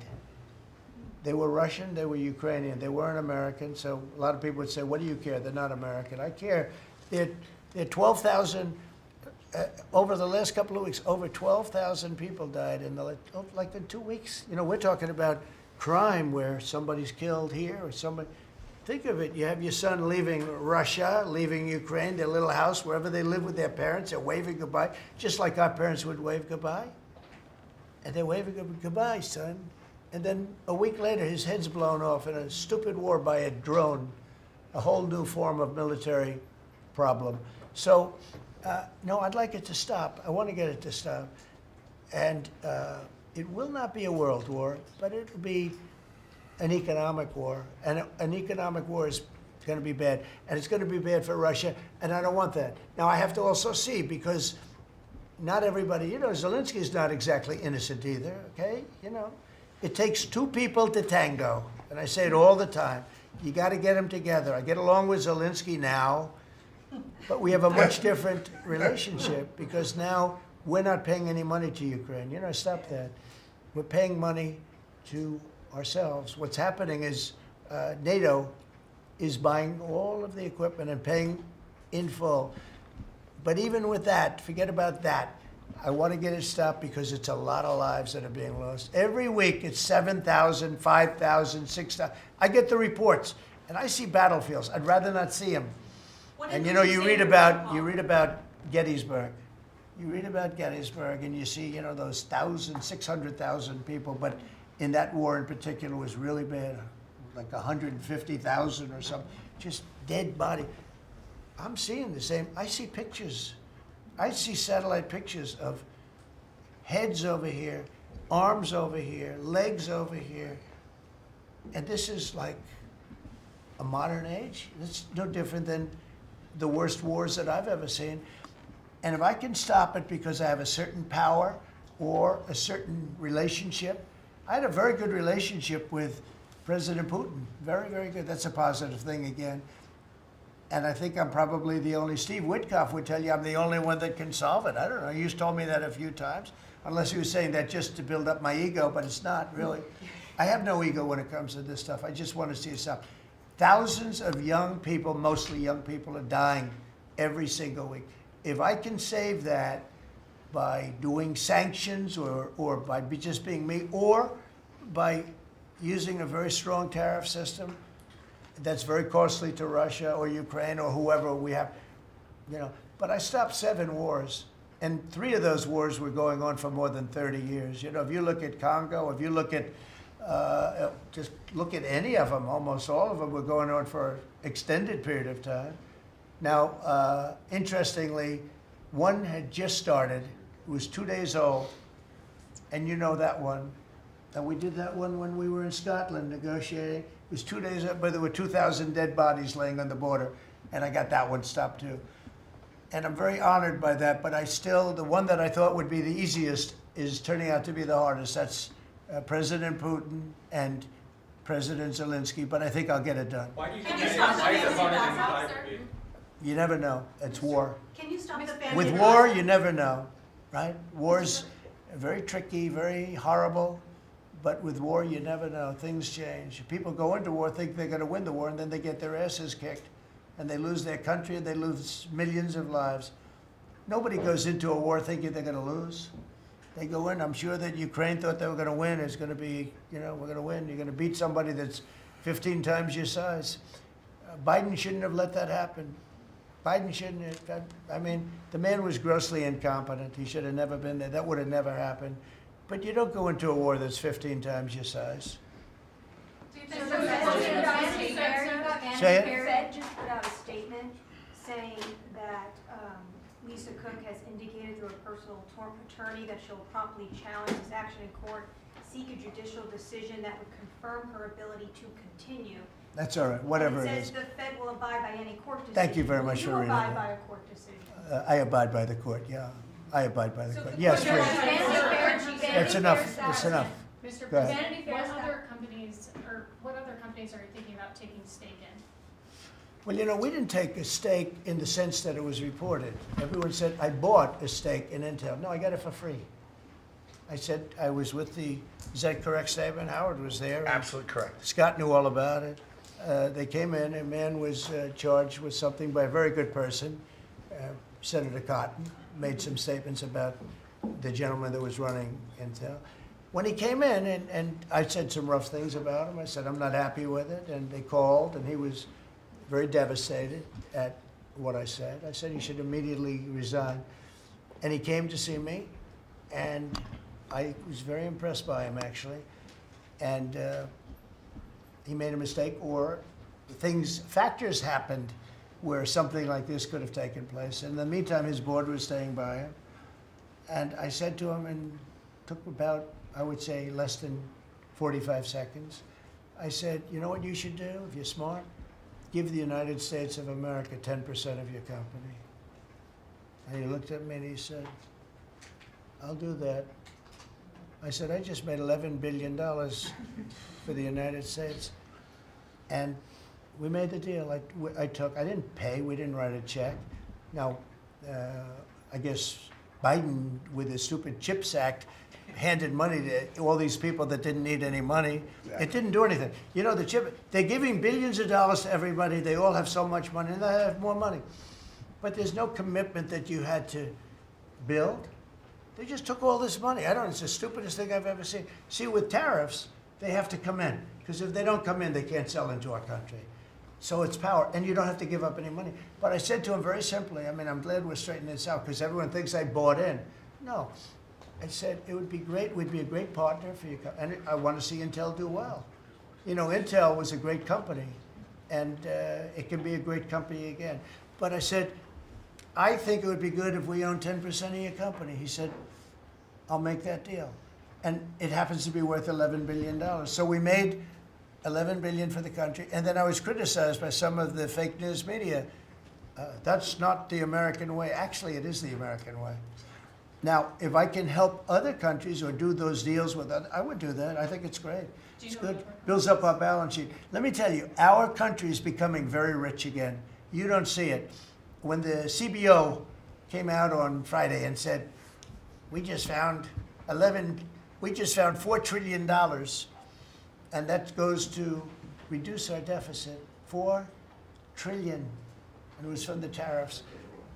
Our country is becoming very, very rich again. I hope you get used to it. You're going to have to get used to it. In addition to reducing the deficit, any update on your previous talking about potentially giving Americans a tariff rebate check? Well, we have a lot of money coming in, rebate check for the Americans, and it's coming in at tremendous numbers. Don't forget, I would say, Scott, we probably are talking about right now 50%, maybe even less than that. With all the money you're hearing is coming in, you're talking about, a lot of it hasn't kicked in yet. And when it really kicks in is in 2 years when these plants are built and opened and the money starts pouring in, right? But, there's a concept of making you could call it a dividend, as we would say, making a dividend to the people in this country who have had to suffer through stupid leadership. And they paid a lot of taxes, and they got nothing for it. Or they got attacked like you were, okay, for it. No, there's a possibility. Primarily, we want to pay down debt, but there's a possibility that we take a piece of it and make a dividend to the people. Mr. President, I have a question for Steve Witkoff, if I may. Yeah. This past weekend, Sergei Lavrov was saying that Putin will not sign a peace deal with Zelensky because Russia views him as illegitimate. I'm just wondering if the Russians have been relaying this to your team, if they view Zelensky, as a leader worth signing a peace deal with, if they will. Doesn't matter what they say. Steve can answer, but I can answer too. Doesn't matter what they say. Everybody's posturing. It's all bullshit, okay? Everybody's posturing. Steve, do you have a different answer? I agree with you, sir. In this city, there are 500 people short of the police departmental police. In New York City, it's 3,000. In Chicago, it's 1,300. Would they have had to bring in troops from the National Guard if the police departments in this country were fully staffed? defund the police, how bad did that turn out for America? It's an interesting question. I was surprised when I heard how many police were here. It's not a really big area, and I think they said they're down to 3,200 police or something like that. I said, that's a lot of police. And I was a little bit surprised, because to me that's a big force. And it's not a big area, but it is what it is. There's a lot of crime. You have a lot of, don't forget, you have a lot of police that weren't allowed to do their job. When I came in, as you remember, we made tremendous strides in a little conflict that we had going at the time, because I allowed our military to make the decision. I said, you can make any decision you want. I gave it to the colonels in the field. I gave it to the captains in the field. You remember that, where everything went through Biden, meaning one of the people, and everything went through Obama before him. Everything went through. They had to make the decision as to whether or not to attack the Taliban. So they'd find 30 people together. They'd call up Washington, and they'd go to a political hack who knew nothing about it. My first night, I got that same call. Like, they called me, and they said, we have I got a call at 3 o'clock in the morning, because I listened to their system, and they were calling me, and they were asking me whether or not they could attack a group of people having to do with you-know-what war I'm talking about. And I said, I know nothing about this. Wait a minute.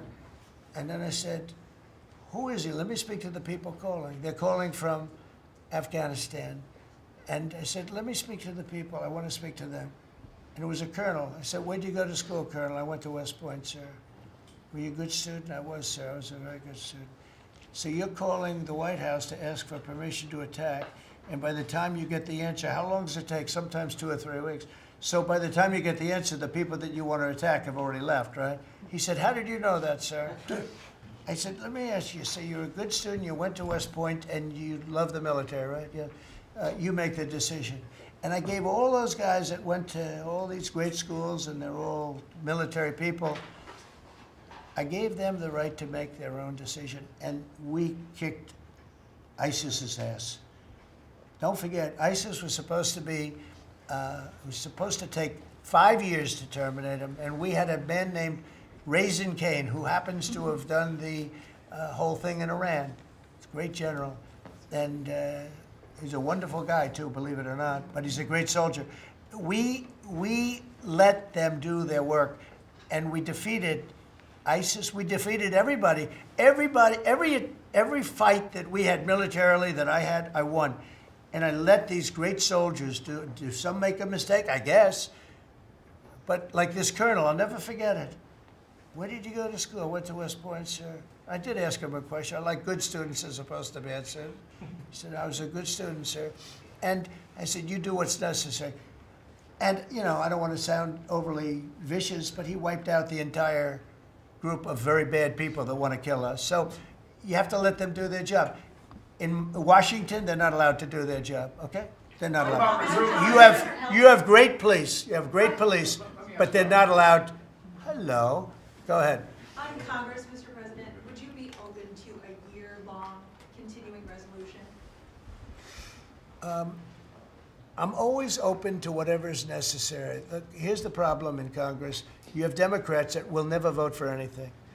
I could say that we're going to lower your taxes by 50%. We're going to guarantee you free cities, safe cities. Nobody will ever get touched, molested, beat up, shot in the head. We're going to give you the greatest country ever. We need your vote. And they won't vote. And they do it in unison. The only thing they do good is cheat on elections and unite. You know why they unite? Not because they're good or they're loyal people. They unite because they're afraid. They're afraid of the radical left. And you can't get their vote. So we have a vote coming up at the end of September. And I think we're going to pass it because we have the majority. And I think almost every Republican will vote for an extension. Because no matter what deal you make with these people, look at Schumer. He made a deal a year and a half ago. And after making the deal, he's been almost run out of the party. He's not the same man. He's not the same man. He's finished. He aged 20 years. He's become a Palestinian, by the way. We call him our great Palestinian senator. But Chuck Schumer, and I wrote him a letter. I said, Chuck, that was really great. Thank you very much. And somebody gave the letter to the press, not me. And he was destroyed because they thought I was being sarcastic, and I wasn't. He made a great decision. It kept our country open. It was a positive. But you can count on almost no vote. I mean, I see things. I'll give you an example, crime. So we're going to pass a bill to stop crime. We may not get one Democrat vote, okay? We may not get one. So when you say continuing resolution, I guess so, and it's going to be passed exclusively by Republicans. On farm Mr. President, visas, why do you just you post mentioned me in in Iowa that derogatory you wanted to see sentences, some changes to the H-2A visa Yeah. program for farm workers. Right. You mentioned in Iowa that you want to see changes. Do you want to see that before the fall harvest? Well, I love both groups, and we take care of our farmers, and we also take care of the people that want bad people out of our country, and we're working on something that's going to work really well. We take care of our farmers, but we also have to take care of those people that voted for me because they don't want criminals in our country, and we're working on something where we can take care of both. Mr. President, on that, you were talking about the CBO report that two of your cabinet members were talking about. I remember back on Liberation Day, many of us reporters covered your detractors, people saying that it was going to explode the deficit and therefore explode the debt. Who all has called you to say I was wrong? That's very good. You know the answer to that. Okay, yeah, please. Governor Pritzker said yesterday that he, at the press conference, that he would encourage nonviolent resistance to the National Guard if they were sent to Chicago.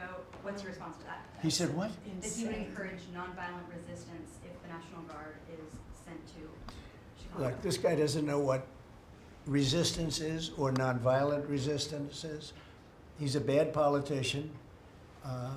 It's amazing. I mean, if he didn't have the money, he wouldn't get any votes because there's no compelling reason to vote for him. The guy's a major loser. But it would be nice if he would call me. I would change my mind immediately. He said, you know, because everybody knows Chicago is a hellhole right now. Everybody knows it. It's not like he's saying, Chicago has much better numbers, right? Well, what's much better? You mean 100 people are going to be murdered? It's going to be much more than that. So I would have much more respect for Pritzker if he'd call me up and say, I have a problem. Can you help me fix it? I would be so happy to do it. I don't love, not that I don't have the right to do anything I want to do. I'm the President of the United States. If I think our country's in danger, and it is in danger in these cities, I can do it. No problem going in and solving, you know, his difficulties.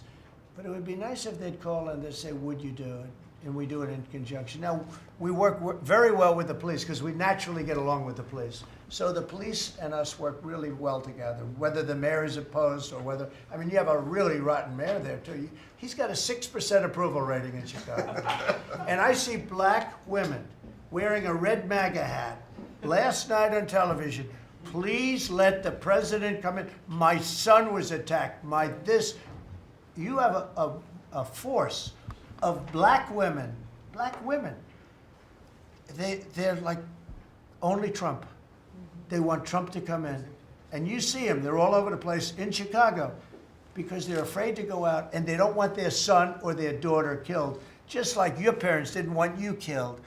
And we have a tremendous, look, it's not about winning elections because we want to have nice, fair elections. It's not politics. We want to see a safe country. You have people that want to see a safe country, and they're great people. You have great people in Chicago. The mayor is at 6% approval.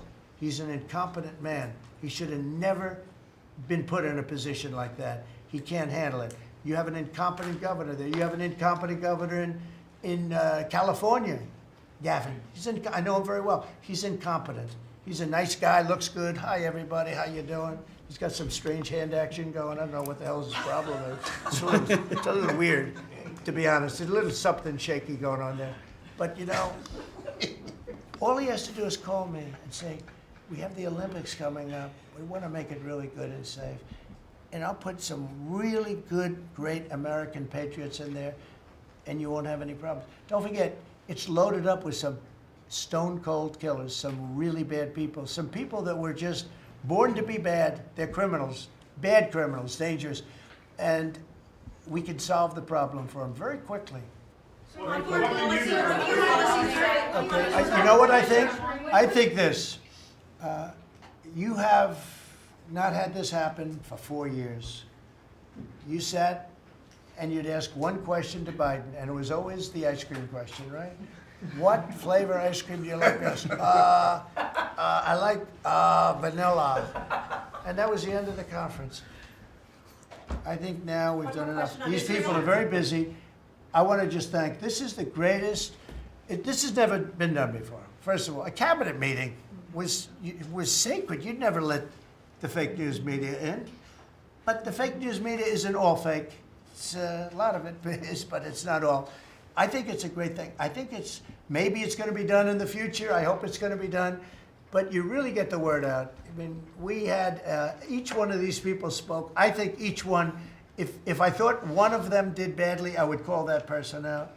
I would say, Christy, what the heck are you doing? Please don't say that. No, but no, seriously, you have a very talented group of people. They get along, they work along together. And there's something really nice about just, you know, the openness of what we're doing. It's government. It's an open government. That's what we are. And we haven't made too many mistakes. Maybe we'll, but we haven't made too many mistakes. We've called it right. And I think you can be very proud of your country. We are a respected country again. We are really, right now, respected at the highest level, and we're doing great. And we're a very rich country again, very rich. And that's a good thing, because when we're rich, we can take care of poor. And that's what we're doing. And we're taking care of crime. And I hope, just in finishing, I hope that Illinois, I hope that New York, I hope that California, I hope they call me and they say, I'd love to have you come in and help us out. I will be a totally different person with them. I will respect them for doing it. Thank you all very much. Thank you, Thank you, everybody.